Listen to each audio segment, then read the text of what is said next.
Telephone করলে তুমি চলে আসে, তো শেষ হয়ে গেছে।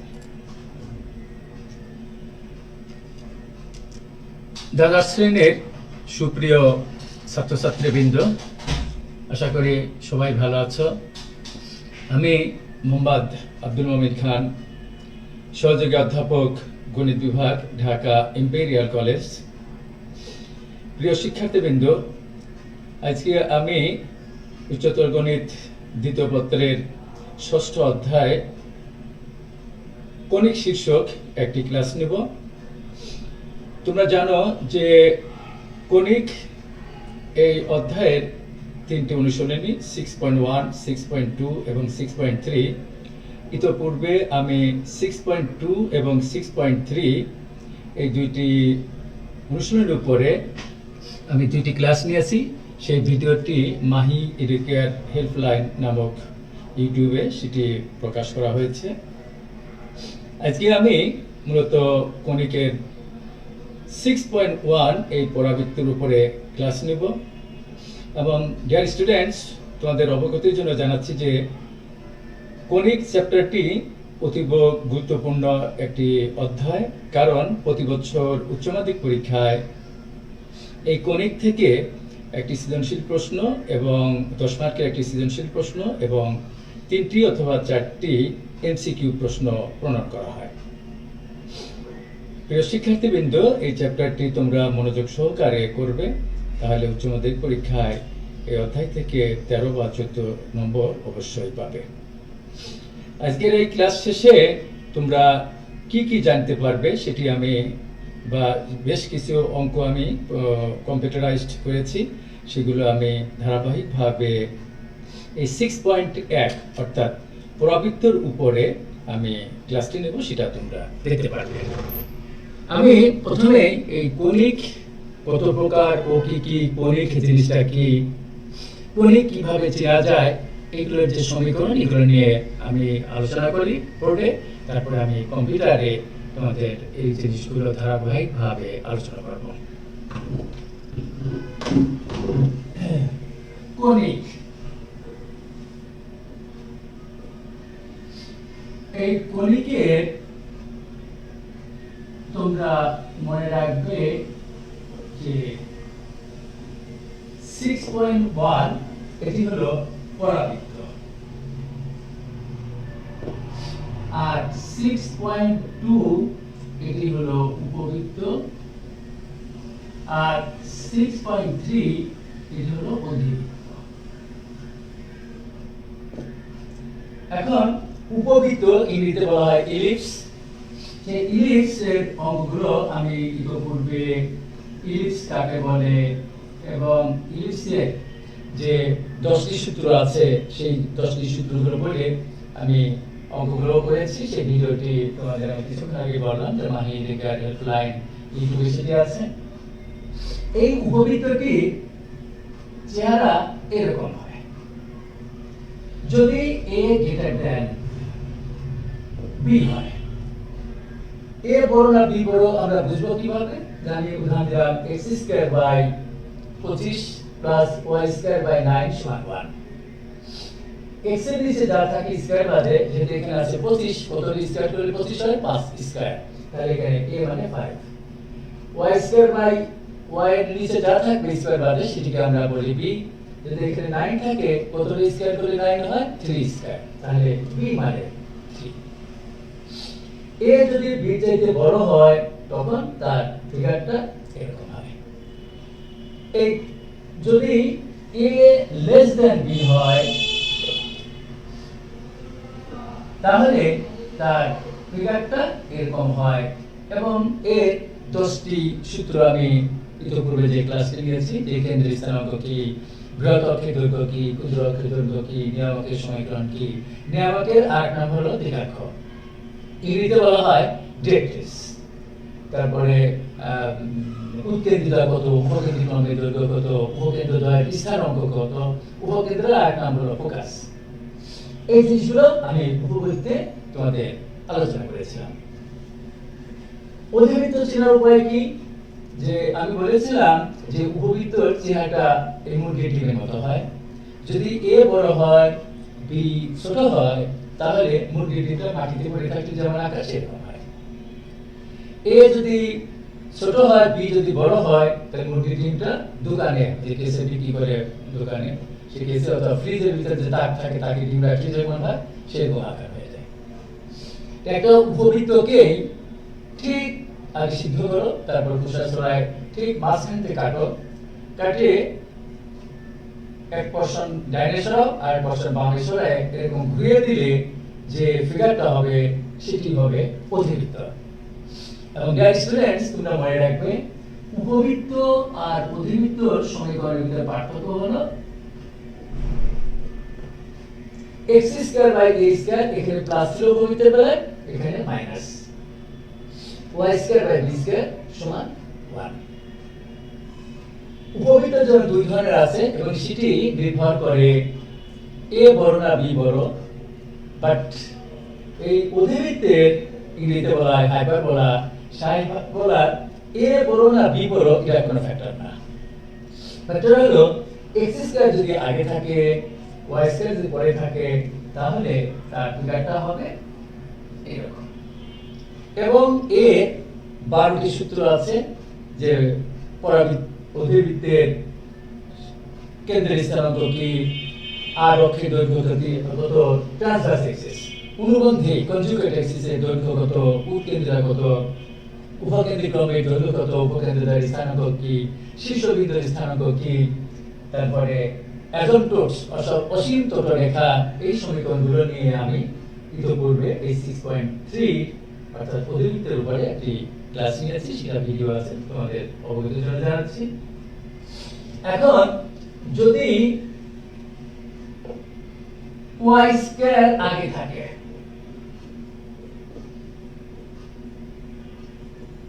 এরকম যদি সমীকরণ থাকে, তাহলে তার চেহারাটা কেমন হয়ে যায় এইরকম।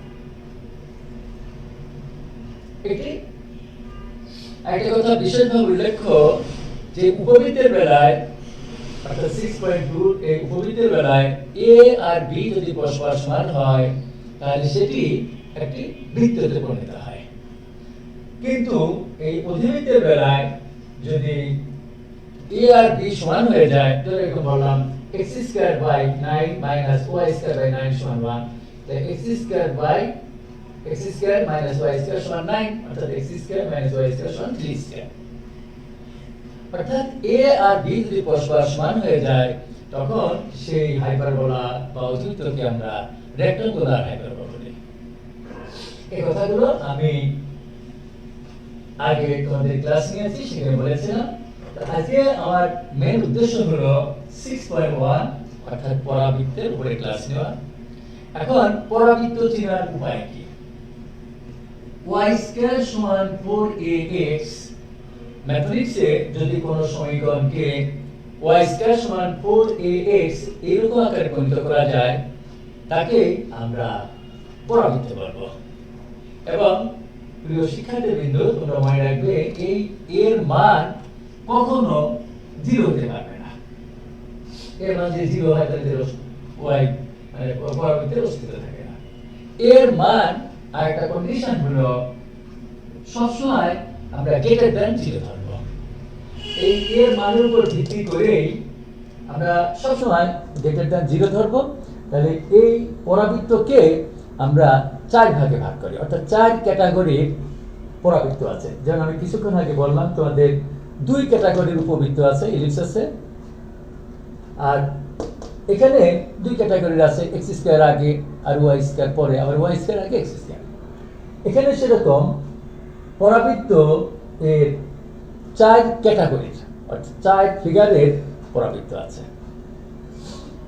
y স্কয়ার সমান 4ax এই একটি, আমি আবার দিলাম y square is equal to minus 4ax, এগুলো দুইটি।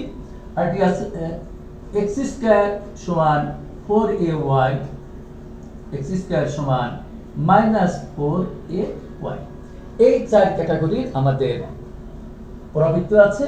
উল্লেখ্য একটি হলো পরাবৃত্তের স্ট্যান্ডার্ড বা আদর্শ বা প্রমিত সমীকরণ, যখন ভার্টেক্স বা শীর্ষবিন্দু মূলবিন্দুতে থাকে। আর মূল বিন্দু যদি শীর্ষবিন্দু অন্য জায়গায় থাকে সেটা কি হয় সেটা আমি পরে আলোচনা করব। তাহলে তোমরা মনে রাখবে যে পরাবৃত্তর 4 ক্যাটাগরির আছে। y স্কয়ার সমান 4ax, y স্কয়ার সমান -4ax, x স্কয়ার সমান 4ay, x স্কয়ার সমান -4ay। এবং এই পরাবৃত্তগুলোর অঙ্কগুলো করতে আমার এর সূত্র দরকার হবে 7টি সূত্র। সেই 7টি সূত্র আমি ধারাবাহিকভাবে আলোচনা করব এবং আজকে বেশ কিছু অঙ্ক আমি তোমাদের করে দেব।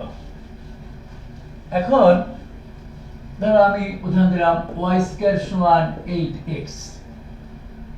তোমাদের যদি কেউ প্রশ্ন করে এটি কিসের সমীকরণ, এটি কি একটি সরলরেখার সমীকরণ, না বৃত্তের সমীকরণ, না পরাবৃত্তের সমীকরণ, না উপবৃত্তের সমীকরণ, না অতিবৃত্তের সমীকরণ? তোমরা উচ্চতর গণিত প্রথম পত্রের সরলরেখা থেকে শিখে এসেছো যে সরলরেখার আদর্শ সমীকরণ হলো ax plus by plus c সমান 0। আজকে এই সরলরেখার সমীকরণ আমার দরকার হবে। তাহলে মনে রাখবে ax plus by plus c সমান 0 এটি একটি সরলরেখার আদর্শ সমীকরণ, স্ট্যান্ডার্ড বা প্রমিত সমীকরণ। a b c এগুলোকে বলা হয় ইচ্ছামূলক ধ্রুবক। আমি ইতিপূর্বে তোমরা জানো যে 25টি ক্লাস নিয়েছি, লাইভ ক্লাস। এই 25টি ভিডিও আমার উচ্চতর গণিত প্রথম পত্র এবং দ্বিতীয় পত্রের অধ্যায় ভিত্তিক। প্রতিটি ভিডিওতে যে অধ্যায় আমি করেছি সেই অধ্যায়ের সূত্রগুলো এবং সৃজনশীল এমসিকিউ সিকিউ যাই বলো সমস্ত অঙ্কগুলো যে কোনো বইয়ের অঙ্কই ওইখানে করা আছে। আর বিশ্বাস তোমরা জানো যে গণিত হলো সূত্র নির্ভর সাবজেক্ট। যদি কোনো শিক্ষার্থী সূত্রগুলো বুঝে শুনে দেখে করে থাকে, বুঝে থাকে, তাহলে যে কোনো অঙ্কই আসুক না কেন তোমরা করতে পারবে। ax plus by plus c সমান 0 এটি হলো একটি সরলরেখার আদর্শ সমীকরণ। এখানে a b c এগুলোকে আমরা কনস্ট্যান্ট বলি বা ধ্রুব সংখ্যা বলি বা নিত্য সংখ্যা বলি। আর x y তোমরা জানো যে a থেকে z পর্যন্ত যে 26টি অক্ষর তার প্রথম 13টাকে সাধারণত আমরা কনস্ট্যান্ট বা ধ্রুব সংখ্যা বলে থাকি। আর শেষের যে 13টা x y z u v w t যাই বলো সেগুলোকে আমরা ভেরিয়েবল বা চলক বলে থাকি। এখানে সরলরেখা বলো, বৃত্ত বলো, পরাবৃত্ত বলো, উপবৃত্ত বলো, অধিবৃত্ত বলো, যে কোনো সমীকরণ তৈরি করতে গেলে একটি মুভিং পয়েন্ট, চলমান বিন্দু বা চলন্ত বিন্দু বা চলমান বিন্দু দরকার হয়। মুভিং পয়েন্ট সেটিকে আমরা এক্স ওয়াই বলি এবং সেটিকে তোমরা ইচ্ছা করলে পি দ্বারা নাম দিতে পারো। এবং ডিয়ার স্টুডেন্টস তোমরা জানো যে এ point consists of two things. These are axis and ordinate. প্রত্যেকটা বিন্দু দুটি জিনিস নিয়ে গঠিত, ভুজ আর কোটি।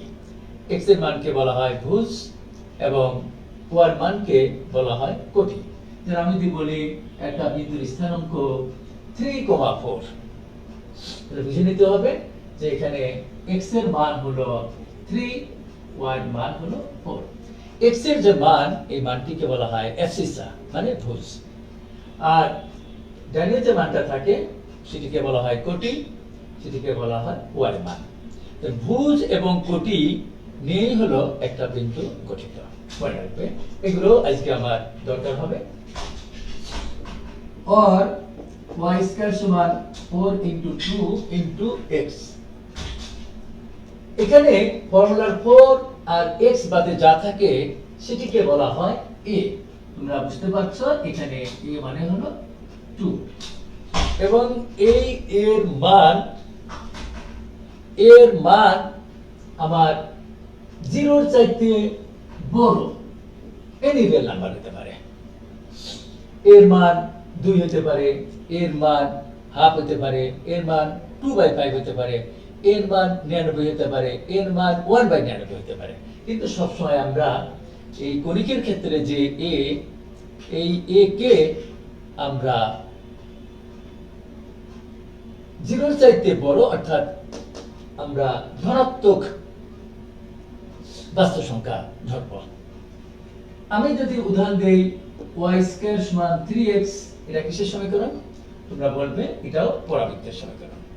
তাহলে y স্কয়ার সমান ফর্মুলা 4 3/4 ইন্টু এক্স।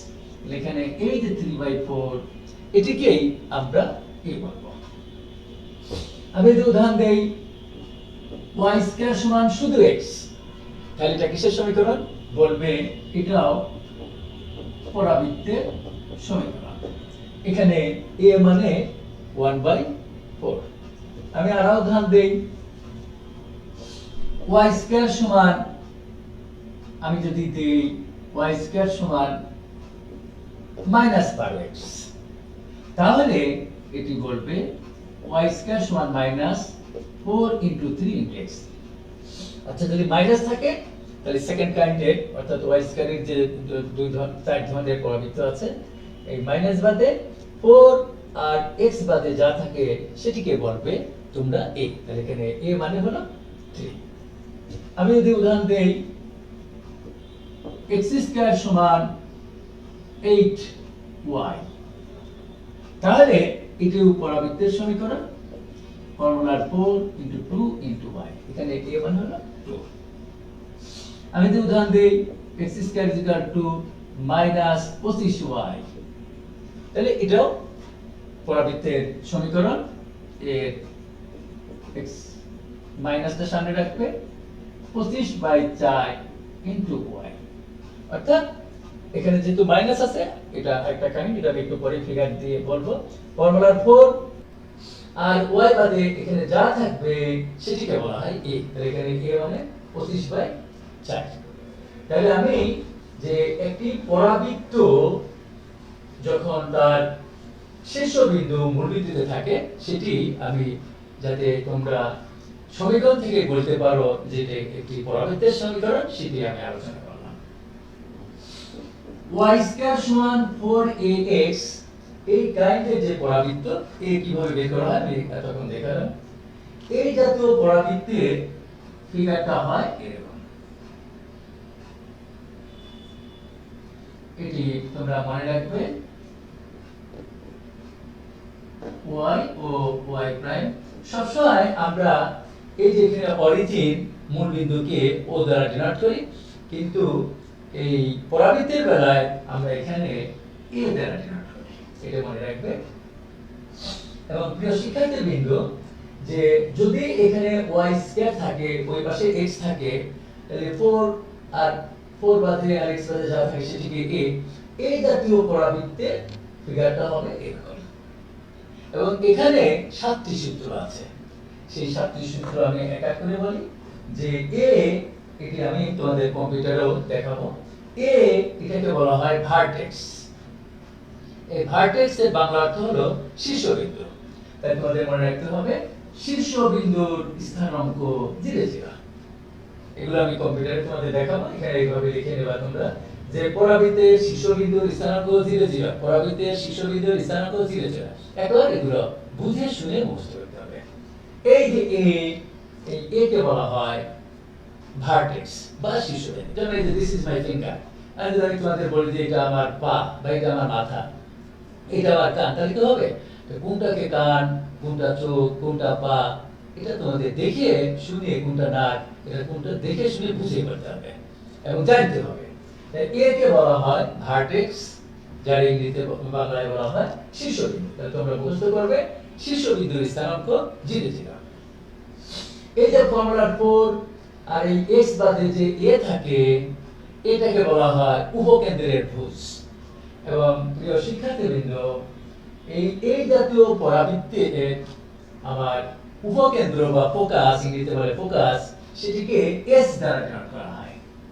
এই s আমার এর স্থানাঙ্ক হবে s, সূর্য থেকে আসে s, উপকেন্দ্র সান থেকে।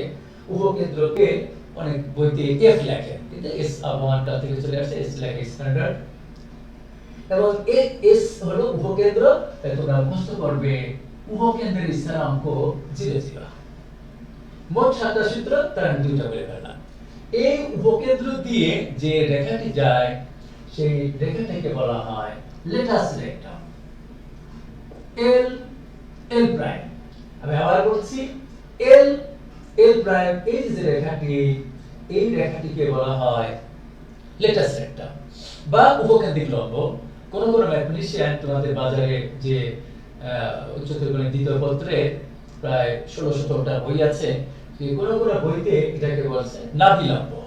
তার লেটাস্ট রেক্টাম, নাভিলম্ব আর উপকেন্দ্রিক লম্ব এক কথা, এটাকে বলা হয় এল এল প্রাইম, অর্থাৎ উপকেন্দ্র দিয়ে যে রেখাটি যায়, এই উপকেন্দ্রিক লম্বের যে দৈর্ঘ্য সেটিকে আমরা 4a, যেহেতু আমি এখানে বলে নিয়েছি a গ্রেটার দ্যান 0, সেজন্য আগেকার ম্যাথমেটিশিয়ানরা এর মান, যেহেতু আমি এখানে মাইনাস নিয়েও একটা সূত্র বলবো, সেজন্য এর মান অনেক সময় মাইনাস ধরতো, তখন সেজন্য এখানে অ্যাবসলিউট ভ্যালু দিত, যে 4 অ্যাবসলিউট ভ্যালু অফ a। এখন যেহেতু আমরা বলে নিয়েছি a ইজ গ্রেটার দ্যান 0, এটা তো অবশ্যই পজিটিভ, আর তোমরা জানো যে দৈর্ঘ্য বা দূরত্ব কখনো ঋণাত্মক হতে পারে না, সেজন্য আধুনিক ম্যাথমেটিশিয়ানরা এখানে অ্যাবসলিউট ভ্যালুটা দেন না। আচ্ছা, তাহলে আমার এই এল এল প্রাইম এর যে দৈর্ঘ্য, সেই দৈর্ঘ্যকে আমরা বলি 4a। এল এল প্রাইম এই যে রেখা, এই রেখাটার নাম হলো উপকেন্দ্রিক লম্ব। এই উপকেন্দ্রিক লম্বের সমীকরণ হবে x সমান a, অতএব x মাইনাস a সমান 0। তাহলে 1 2 3 4টা সূত্র বলে ফেললাম। এবং তোমরা মনে রাখবে যে মোট 7টা সূত্র। a থেকে s যত দূরে, ঠিক তত দূরে পিছন দিয়ে যে রেখাটি যায়, সেই রেখাটাকে বলা হয় দিকাক্ষ বা নিয়ামক বা ডিরেক্ট্রিক্স, ইংরেজিতে বলা হয় ডিরেক্ট্রিক্স। তাহলে a থেকে s পর্যন্ত দূরত্ব a, আমি দেখে নিতাম 16x, তাহলে 4 * 4 * x, তাহলে a মানে 4 হতো, তাহলে এখানে 1 2 3 4টা ঘাত। ঠিক বামে দূরত্ব তো আর মাইনাস 4 বলতে পারবো না আমরা, এই 4 এককে বামে নিবা, নিয়ে এই যে রেখাটি, এই রেখাটিকে আমরা বলি দিকাক্ষ বা নিয়ামক বা ডিরেক্ট্রিক্স। এবং x অক্ষের যে বিন্দুতে ছেদ করে, সেই বিন্দুটাকে আমরা সবসময় z বলি। এই z এর স্থানাঙ্ক তখন হবে -a, 0, কারণ এখান থেকে পর্যন্ত a, এখান থেকে পর্যন্ত যখন স্থানাঙ্ক লিখবে তখন -a, 0 লিখবে, কিন্তু দূরত্ব এখান থেকে পর্যন্ত যায়, এখান থেকে দূরত্ব কিন্তু যায় বলতে, দূরত্বটা নেগেটিভ হতে পারে না। এই রেখাটাকে বলা হয় দিকাক্ষ বা নিয়ামক, এবং দিকাক্ষের সমীকরণ হবে x সমান -a, অতএব x + a সমান 0। একটা পরাবৃত্তকে সমান দুই ভাগে যে বিভক্ত করে যে রেখাটি, ওই রেখাটিকে বলা হয় অক্ষ বা অক্ষরেখা। আমি আবার বলছি, এক্সিস, অক্ষ আর অক্ষরেখা এক কথা, সুতরাং এটি এর সমীকরণ হবে y সমান 0। তাহলে আমার 6টা সূত্র হয়ে গেল। আর কি সূত্র আছে, যে শীর্ষ বিন্দুতে অঙ্কিত স্পর্শকের সমীকরণ x সমান 0। এই যে 7টা সূত্র বললাম, এই 7টা সূত্র আমার দরকার হবে, এগুলো সিকিউতে, এগুলো এমসিকিউতে তোমাদের থাকবে। সিকিউতে ধরো একটা পরাবৃত্ত দিয়ে বললো যে 4টা জিনিস বের করতে বললো, উপকেন্দ্রিক লম্বের দৈর্ঘ্য কত, উপকেন্দ্রের স্থানাঙ্ক কত, নিয়ামকের সমীকরণ কি, এরকম 4টা বের করতে বললে 4 মার্ক। আর এমসিকিউতে একটা দিলে 1 মার্কের জন্য। প্রিয় শিক্ষার্থীবৃন্দ, আমি যদি এখন এই যে y² সমান -4ax দেই, এখানেও কিন্তু আমার a গ্রেটার দ্যান 0 ধরতে হবে। যদি এখানে মাইনাস থাকে, তাহলে এই চিত্রটাই আমার কি হবে, চেঞ্জ হয়ে এরকম চেহারা হয়ে যাবে, এরকম হয়ে যাবে।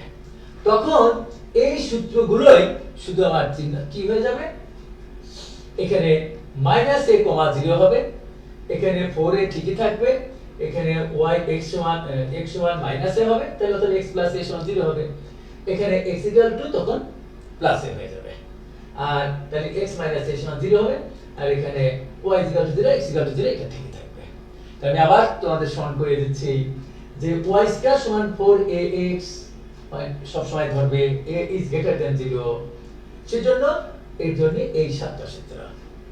যদি আমি এখানে মাইনাস দিয়ে দেই, তাহলে আমার এর চেহারাটা, ফিগারটা এরকম হয়ে যাবে, শুধু চেঞ্জ হবে কি, চিহ্ন চেঞ্জ হয়ে যাবে।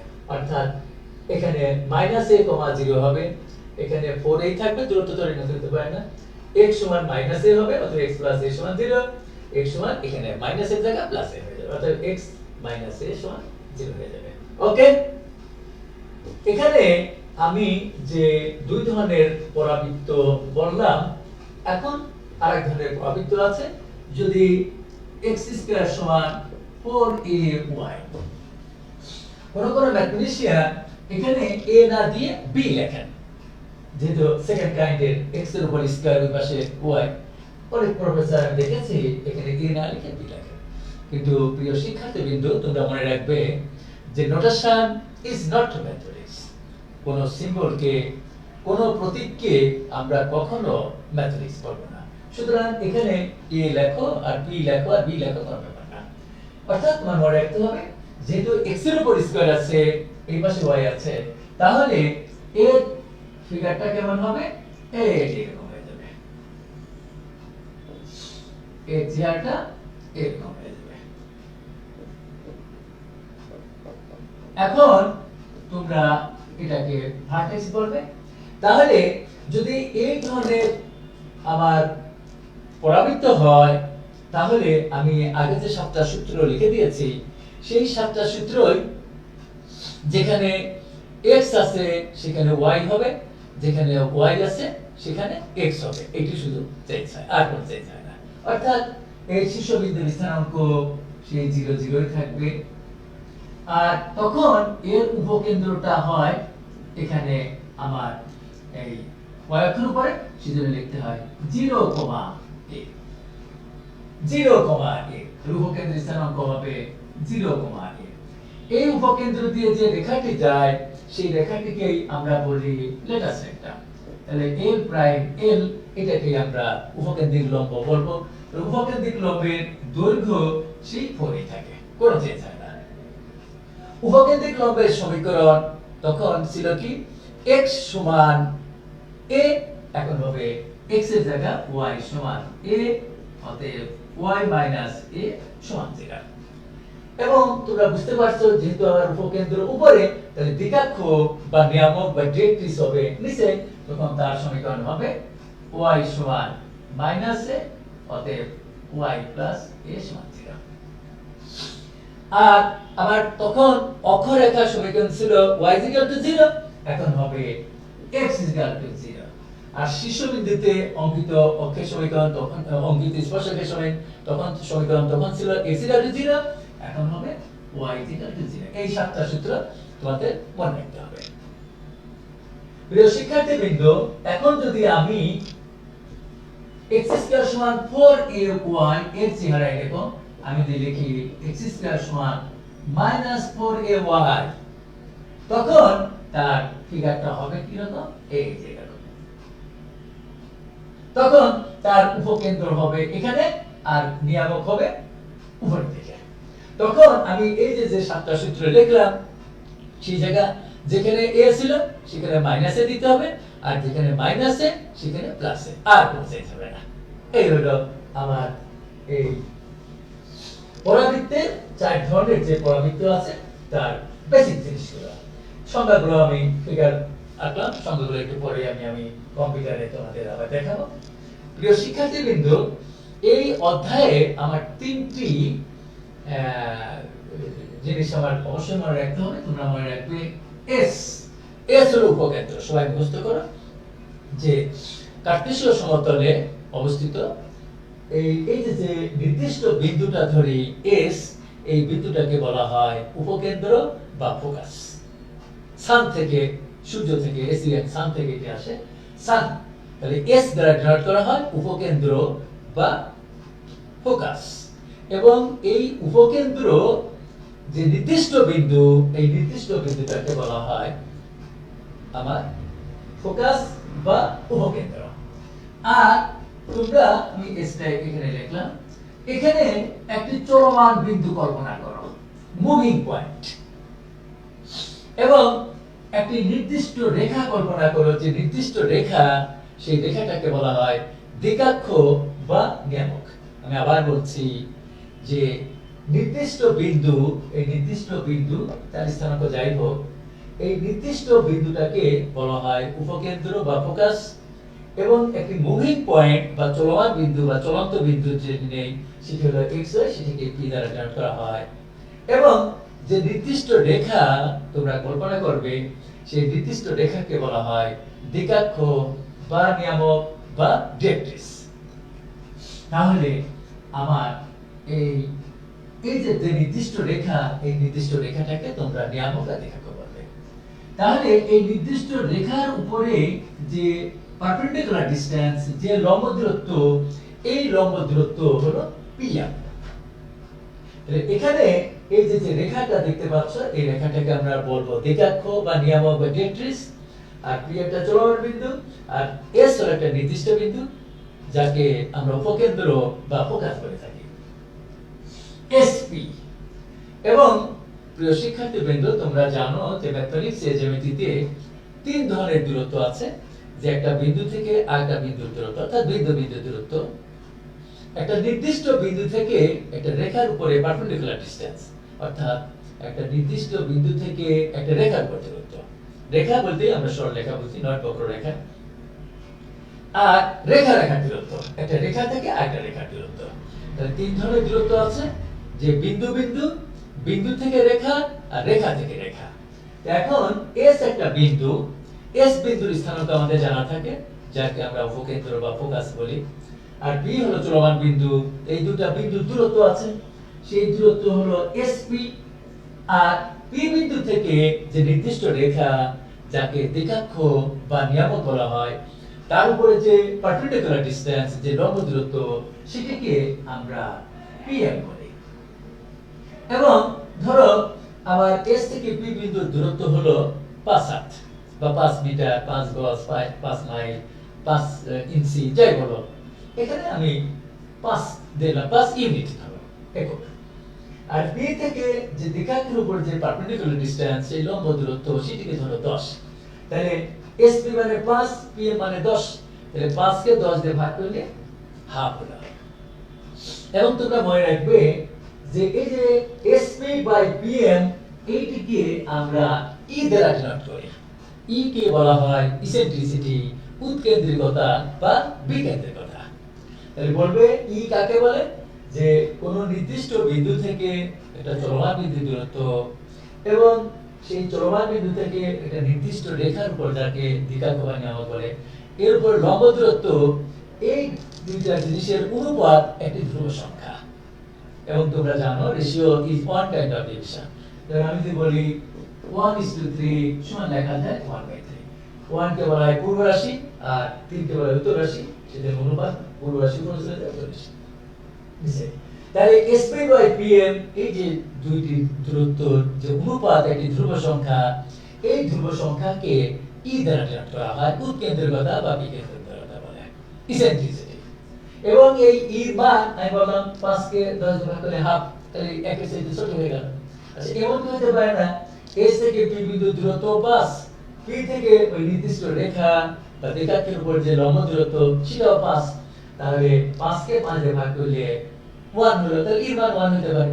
এমন কি হতে পারে না S থেকে P বিন্দুর দূরত্ব 10 হাত বা 10 ইঞ্চি বা 10 মাইল, আর P থেকে দিকাক্ষের উপরে যে লম্ব দূরত্ব, সেটা 5। তাহলে 10 কে 5 দিয়ে ভাগ করলে 2, তাহলে এর মান 2 মানে 1 এর চেয়ে বড় হলো।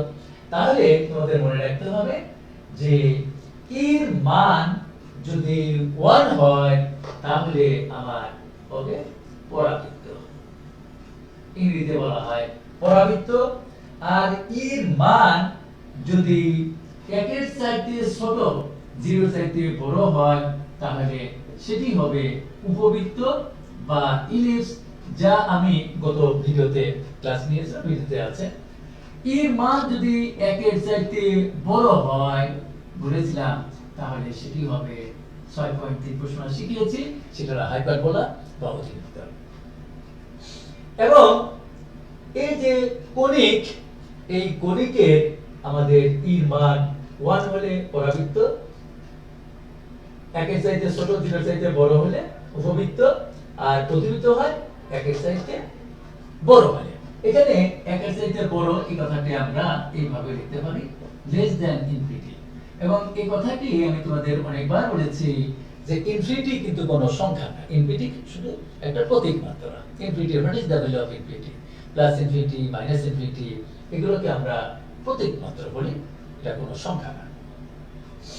এখন এর মান 0 হতে পারে, এর মান ইনফিনিটি হতে পারে, তাহলে আমাদের কণিকের মধ্যে প্রধান হলো পরাবৃত্ত, উপবৃত্ত, অধিবৃত্ত। কিন্তু এর মান 0 হলে, ইনফিনিটি হলে কি হয় সেটাও আমি আজকে তোমাদের আলোচনা করব। প্রিয় শিক্ষার্থীবৃন্দ, তোমরা মনে রাখবে যে আমার এই পরাবৃত্ত চ্যাপ্টারে আমার একটা জিনিস সবচেয়ে বেশি দরকার হবে, এস, এ আর জেড। আচ্ছা আমি এইভাবে লিখি, এটি জেড, এ, এস, এই তিনটি অক্ষর অবশ্যই মনে রাখবে। এস হলো উপকেন্দ্র, সবাই মুখস্থ করবে। এস হলো উপকেন্দ্র, উপকেন্দ্রকে বা ফোকাসকে আমরা এস দ্বারা ডিনোট করি। এ হলো ভার্টেক্স, ভার্টেক্স হলো শীর্ষবিন্দু। আর জেড হলো যে আমার যে নিয়ামক রেখা, সেই নিয়ামক রেখা আর অক্ষরেখার যে ছেদ বিন্দু, সেটিকে আমরা জেড বলি। বা তোমরা এটাও বলতে পারো যে নিয়ামকের পাদবিন্দু, পাদ মানে ফুট পয়েন্ট, পাদবিন্দু, সেটাও বলতে পারো। অর্থাৎ অক্ষরেখা এবং দ্বিঘাক্ষের যে ছেদবিন্দু, সেটিকে আমরা জেড দ্বারা ডিনোট করি। এবং কন্ডিশন হলো জেড এস এর মধ্যবিন্দু, এই আমার অনেকগুলো অঙ্কে দরকার হবে। জেড এস এর মধ্যবিন্দু হলো এ, অর্থাৎ এ থেকে এস যত দূরে, এ থেকে জেড তত দূরে, সুতরাং এ হবে জেড এস এর মধ্যবিন্দু। এই জিনিসগুলো আমার দরকার হবে। এখন আমি কম্পিউটারে বেশ কিছু অঙ্ক আমি করেছি, সেগুলো তোমাদের আমি আলোচনা করব, তোমরা দেখবে। তার আগে আমি আবার বলি, ম্যাথ হলো সূত্র নির্ভর সাবজেক্ট। ম্যাথের সূত্রগুলো বুঝিয়ে শুনিয়ে দেখে তোমরা মুখস্থ করবে, তারপর অঙ্ক করবে, যে কোনো অঙ্ক তোমরা করতে পারবে।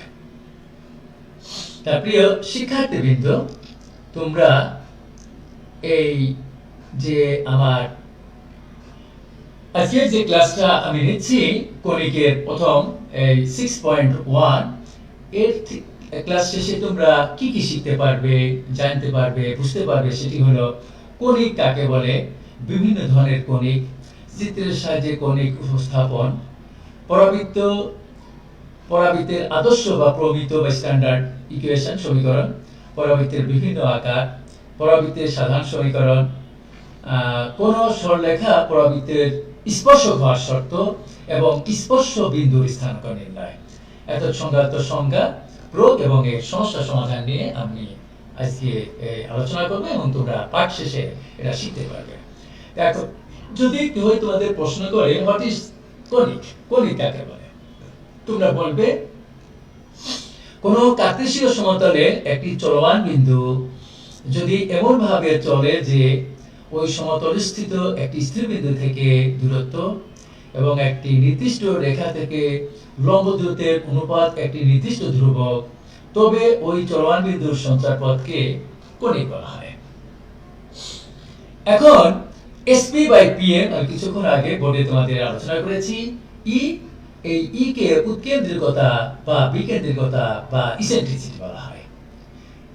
এবং আমি বলেছি ই মান যদি 1 হয় তাহলে পরাবৃত্ত হবে, প্যারাবোলা ইংরেজিতে বলা হয়।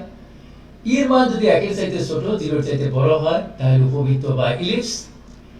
ই এর মান যদি 1 এর চাইতে বড় হয় তাহলে উপবৃত্ত বা হাইপারবোলা হবে। এই উপবৃত্ত এবং হাইপারবোলার উপরে আমি ইতিপূর্বে 2টি ক্লাস নিয়েছি, আমি আবার স্মরণ করে দিচ্ছি, যেটি মাহি এডুকেয়ার হেল্পলাইন ইউটিউবে তোমরা এই দুটি ভিডিও দেখবে। সেখানে উপবৃত্তের সমস্ত সূত্র, অধিবৃত্তের সমস্ত সূত্র এবং বেশ কিছু অঙ্ক করা আছে। ওর বাইরে কোনোদিন কোনো পরীক্ষা থাকে না, ভর্তি পরীক্ষা বলো, উচ্চ মাধ্যমিক পরীক্ষা বলো। এখানে অধিবৃত্তের ই এইভাবেও লেখা যায় যে 1 লেস দ্যান ই লেস দ্যান ইনফিনিটি, অর্থাৎ ই মান 2 হতে পারে, 1 এর চাইতে বড় মানে কি 2 হতে পারে, 3 হতে পারে, 2.5 হতে পারে, 29 হতে পারে, 500 কোটি হতে পারে, সেরকম। এবং এখানে আমি বলেছি ই যদি টেন্ডস টু 0 হয়, অর্থাৎ ই মান যদি 0 হয়, এখানে টেন্ডস টু মানে 0 কাছাকাছি বা 0 হতে পারে, তখন সেই কণিকটি একটি বৃত্ত হয়ে যাবে। এর মান যদি ই টেন্স টু ইনফিনিটি হয়, অর্থাৎ ই যদি ইনফিনিটি হয়, তাহলে যুগল সরলরেখা বা পেয়ার অফ স্ট্রেট লাইনস হবে। তা মূলত যদি কেউ তোমাদের প্রশ্ন করে যে কণিকের সদস্য কয়টি, তোমরা তোমাদের ইন্টারমিডিয়েট লেভেলে 6.1 আছে পরাবৃত্ত, 6.2 হলো উপবৃত্ত, 6.3 হলো অধিবৃত্ত। এই তিনটিরই যে শুধু কণিক বলে তা না, এই তিনটিও কণিকের সদস্য। আবার কণিকের সদস্য আমরা বৃত্তকেও কণিক হিসাবে অভিহিত করতে পারি। তো এখন তোমাদের যদি বলে কণিকের প্রধান তিনটা সদস্যকে কে গুরুত্বপূর্ণ সদস্য হলো এই পরাবৃত্ত, যাকে প্যারাবোলা বলে, উপবৃত্ত ইলিপস এবং অধিবৃত্ত হাইপারবোলা, এই তিনটি। এছাড়াও এই বৃত্ত এবং পেয়ার অফ স্ট্রেট লাইনস অর্থাৎ যুগল সরলরেখা, জোড়া সরলরেখা, যুগল মানে জোড়া, জোড়া সরলরেখা হয় এর মান ইনফিনিটি হয়, আর এর মান যদি 0 হয় তাহলে বৃত্ত হবে। এই বৃত্তকেও আমরা কণিকের সদস্য হিসাবে ধরতে পারি।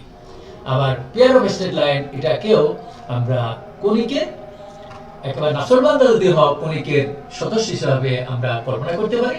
কিন্তু মেন তিনটা হলো এই তিনটি, পরাবৃত্ত, উপবৃত্ত এবং অধিবৃত্ত।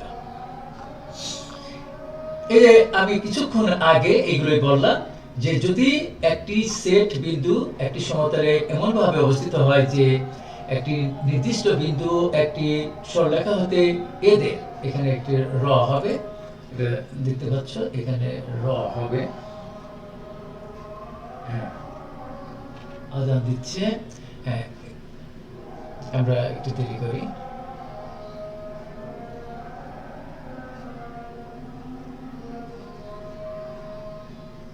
হ্যাঁ প্রিয় শিক্ষার্থীবৃন্দ, আজান শেষ হয়েছে। এদের প্রত্যেকটি দূরত্ব সমান হয়, তবে বিন্দুর ওই সেটকে প্যারাবোলা বা পরাবৃত্ত বলা হয়। আমি এই যে এখানে যে চিত্রটি এঁকেছি, এই চিত্রটির আমি আবার বলে দিই যে এ হলো শীর্ষবিন্দু, এই যে এ, এস হলো উপকেন্দ্র। এই চিত্র থেকে সব তোমার বুঝে নিতে হবে। আমি কিছুক্ষণ আগে বলেছি একজন মানুষের কোনটা কান, কোনটা পা, কোনটা চোখ, কোনটা মাথা, কোনটা হাত, কোনটা পা, এটা যদি না জানো তাহলে কিন্তু পারে বললে মাথা চালিত হবে না। সেজন্য তোমার জানতে হবে এ কে বলা হয় শীর্ষবিন্দু, ভার্টেক্স। এই যে এস, এই এস কে বলা হয় উপকেন্দ্র বা ফোকাস। এই যে জেড, এই জেড কে বলা হয় এম, জেড এম প্রাইম। এই যে রেখাটা এটা দ্বিকাক্ষ, তাই আমি বলেছি জেড হলো অক্ষরেখা এবং দ্বিকাক্ষ রেখার যে ছেদবিন্দু সেটি জেড, বা জেড কে অক্ষরেখার পাদবিন্দু বলা যায়। এই যে এ ওয়াই, এ থেকে ওয়াই, এই যে রেখাটা এই বিন্দুতে, এটাকে বলা হয় স্পর্শকের সমীকরণ, স্পর্শ বিন্দুতে। আর এ এস এন, এই যে রেখাটা দেখতে পাচ্ছ, এই রেখাটাকে বলা হয় অক্ষরেখা বা অক্ষ। আর এই এস দিয়ে যে রেখাটা যায় এল এল প্রাইম, এটাকে বলা হয় উপকেন্দ্রিক লম্ব বা লেটাস রেক্টাম। আর তোমরা মনে রাখবে যে ডবল কোটি কাকে বলে, ভাই ভাই ধরবে তোমাদের বা ভর্তি পরীক্ষায় থাকে যে একটি পরাবৃত্তের যে জ্যাটি কোয়াড, সি এইচ ও আর ডি, কোয়াড মানে যে জ্যাটি আমার, যে জ্যাটি আমার এই অক্ষরেখার উপর লম্ব, ওই লম্ব রেখাটাকে আমরা ডাবল কোটি বলি। তাহলে পি এন পি প্রাইম, একটা রেখার নাম আমি তিনটি বিন্দু দিয়ে বলতে পারি, বা পি পি প্রাইম, যে রেখাটা দেখতে পাচ্ছ এই রেখাটাকে বলা হয় ডাবল কোটি। বাট এই যে এল এল প্রাইম উপকেন্দ্র দিয়ে যায়, এই রেখাটাকে বলা হয় লেটাস রেক্টাম বা নাভি লম্ব বা উপকেন্দ্রিক লম্ব। এই উপকেন্দ্রিক লম্বকেও আমরা বিশেষ ধরনের ডাবল কোটি বলতে পারি। আর এই যে P Q, P S Q, এই যে পি কিউ যে রেখাটি, এটাকে তোমরা জ্যা বলতে পারো। এটাও একটা জ্যা, এল এল প্রাইম এটাও জ্যা। জ্যা কাকে বলে, যে প্রতিষ্ঠ মানে পরাবৃত্তের উপর প্রতিষ্ঠ দুইটি বিন্দুর সংযোগ রেখাকে আমরা কর্ড বা জ্যা বলি। এই জিনিসগুলো আমি যা আলোচনা করেছি সেটি এখানে যে অক্ষরেখা কাকে বলে, এখানে একটা র হবে, হ্যাঁ, অক্ষরেখা কাকে বলে, এই যে উপকেন্দ্রের মধ্য দিয়ে অঙ্কিত যে রেখাটি নিয়ামকের উপর লম্ব এবং তাকে পরাবৃত্তের অক্ষরেখা বলে। প্রিয় শিক্ষার্থীবৃন্দ, এখানে আমি একজন ম্যাথের টিচার হিসেবে একটা বানানের কথা তোমাদের বলে দেই। এই যে ও পর উপর, এই উপর হলো চলিত ভাষায় লেখা। আর এখানে যদি আমি ও না লিখে রস্য পর লিখি, তোমরা মনে করো না যে ম্যাথের টিচার এখানে বানান ভুল করছেন, তা না। এখানে যদি রস্য পর লিখি, সেই উপর হলো সাধু ভাষা। সুতরাং আমি যেহেতু এই নোটগুলো করেছি চলিত ভাষায়, সেই জন্য উপর মানে অন, অন, এই অনের বাংলা উপর, উপর রস্য পর যদি লেখো তাহলে সাধু ভাষা, আর যদি ও পর লিখি তাহলে হবে আমার ও পর লিখি চলিত ভাষা। আর এখানে অন্তর্ভুক্ত, এটা যেহেতু ভিডিও হচ্ছে, অন্তর্ভুক্ত বানানটা একটু ভুল হয়ে গেছে, এটা কম্পোজ করার সময়, এটা অন্তর। আর এখানে এই বানানটিও একটু আমি তোমাদের আলোচনা করতে চাই, যে সেটি হলো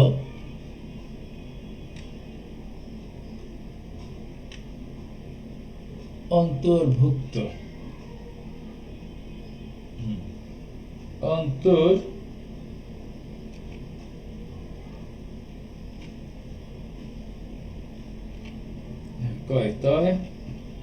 এখানে প্রিয় শিক্ষার্থীবৃন্দ, যদি অন্তর্ভুক্ত লিখি তাহলে ভয় রস্য হবে, আর যদি অন্তর্ভূত লিখতাম তাহলে ভয় দীর্ঘ। বানানটা ভুল ছিল, আমি এটা কারেকশন করে নিলাম। ওকে, তো এই সংখ্যাগুলো আমি মুখে যা বলেছি সেটি আমি এখানে এটি সংযোজন করেছি, কম্পিউটারে কম্পোজ করেছি। তোমরা এই ভিডিও থেকে দেখে নিও। শীর্ষবিন্দু ভার্টেক্স যাকে এ দ্বারা ডিনোট করা হয়, এই কথাগুলো আমি সংক্ষেপে চিত্র এঁকে আমি বোর্ডে দেখিয়েছি। সেই কথাগুলো আমি এখানে আবার লিখেছি। ফোকাল কর্ড, উপকেন্দ্রিক যে কাকে বলে, যে এটা আমি বললাম। নাভিলম্ব বা উপকেন্দ্রিক লম্ব, ইংরেজিতে বলা লেটেস্ট একটা ফোকাল ডিস্টেন্স, এটাও আমার অঙ্কে দরকার হবে। উপকেন্দ্রিক দূরত্ব, এটি হলো a প্লাস এক্স। এটা চিত্র থেকে তোমরা এটা রিডিং করে নেবে, আমি মুখে যা বলেছি এটাই। পরাবৃত্তের আদর্শ সমীকরণ, স্ট্যান্ডার্ড ইকুয়েশন অফ প্যারাবোলা, এটি আমি কিছুক্ষণ আগে যে চিত্র আঁকে বললাম সেটি, যে এটি ওয়াই স্কয়ার সমান 4ax, এটি হলো এই যে ওয়াই স্কয়ার সমান 4ax, যা পরাবৃত্তের আদর্শ সমীকরণ যদি আমার এই রকম আকারের হয়। আচ্ছা, এখন যে এই পরাবৃত্তের বিভিন্ন আকৃতি ও তাদের সমীকরণ, ওয়াই স্কয়ার সমান যদি 4ax হয় এবং a গ্রেটার দ্যান 0, তাহলে তার ফিগারটা এরকম হয়, আমি চিত্র আঁকে দেখিয়েছি। আর যদি এখানে মাইনাস হয় তাহলে তার ফিগারটা এরকম হয়। যদি x এর উপর স্কয়ার থাকে, এপাশে 4ay থাকে, অলওয়েজ a গ্রেটার দ্যান 0, তাহলে তার চেহারার এইরকম ফিগারটা হবে। আর যদি x স্কয়ার মাইনাস এখানে থাকে তাহলে তার ফিগারটা নিচের দিকে হয়ে যায়। এবং এই কথাগুলো আমি কিছুক্ষণ আগে বোর্ডে বুঝিয়েছি তোমাদের। এখানে একটি পরাবৃত্তের সাধারণ সমীকরণ আর আদর্শ সমীকরণ কিন্তু এক কথা না। পরাবৃত্তের সাধারণ সমীকরণ, এটিকে আমরা বলি একটি সেকেন্ডারি ইকুয়েশন, আর সেকেন্ড ডিগ্রি ইকুয়েশন বলে। আর আমি যদি বলি পরাবৃত্তের আদর্শ সমীকরণ, সেটি হলো Y square is equal to 4ax বা Y square is equal to minus 4x, X square সমান 4ay অথবা এক্স স্কয়ার সমান মাইনাস 4ay। এখন ওয়াই স্কয়ার সমান 8x, কিছুক্ষণ আগে আমি বোর্ডে দেখিয়েছি। এখানে a মানে 2, এই যে এখানে যেমন a মানে 3, এখানে a মানে 3/4। এবার এক্স স্কয়ার সমান যদি এই পাশে y থাকে তাহলে এখানে a মানে 2, এই মাইনাসটি বাইরে রাখবে, এটা আরেক প্রকৃতির। এটা a মানে 3, এখানে a মানে 3/4। আমি এই ষষ্ঠ অধ্যায়ে অনুশীলনী 6.1 এর যে পরাবৃত্তের অঙ্কগুলো করতে হলে আমি যে 7টি সূত্র তোমাদের বলেছি, এই যে 7টি সূত্র তোমরা এই ভিডিও থেকে দেখে নেবে, যেটা আমি বোর্ডে বারবার বলছি, যে কেন্দ্রের স্থানাঙ্ক 0 0, ফোকাস বা কেন্দ্রের স্থানাঙ্ক a, 0, দ্বিঘাক্ষের সমীকরণ বা নিয়ামকের সমীকরণ x -a, এই সূত্রগুলো আমি তোমাদের বর্ণনা করেছি। এই 7টি সূত্র মুখস্থ করবে। এবং প্রিয় শিক্ষার্থীবৃন্দ, আমি যদি এখানে এই যে কার্সর দিয়ে দেখাচ্ছি, যেখানে y স্কয়ার সমান যদি -4x লিখি, তাহলে এই ফিগারটাই তখন এই যে কার্সর দিয়ে বলা এরকম ঘুরে যায়। তখন কি করবে, যেখানে a আছে সেখানে -a লিখবে, তাহলে আর যেখানে -a আছে সেখানে +a লিখবে, আর কোনো চেঞ্জ হয় না। এটাই বলে রাখলাম। আর তোমরা এটিও একটি গুরুত্বপূর্ণ কথা, যে উপকেন্দ্রিক দূরত্ব a + x, পরাবৃত্তের সংজ্ঞা অনুসারে SP সমান PM। এই সূত্রটি আমি কিছুক্ষণ আগেই বলেছি, যে এর মান যেহেতু 1, সেজন্য এসপি সমান পিএম এটিও আমাদের দরকার হবে। আর তোমরা জানো উচ্চ মাধ্যমিক গণিত প্রথম পত্রের সরলরেখা থেকে তোমরা শিখে আসছো y সমান mx প্লাস c, এটি হলো একটি সরলরেখার ঢাল সমীকরণ। একটি সরলরেখা কোন শর্তে একটি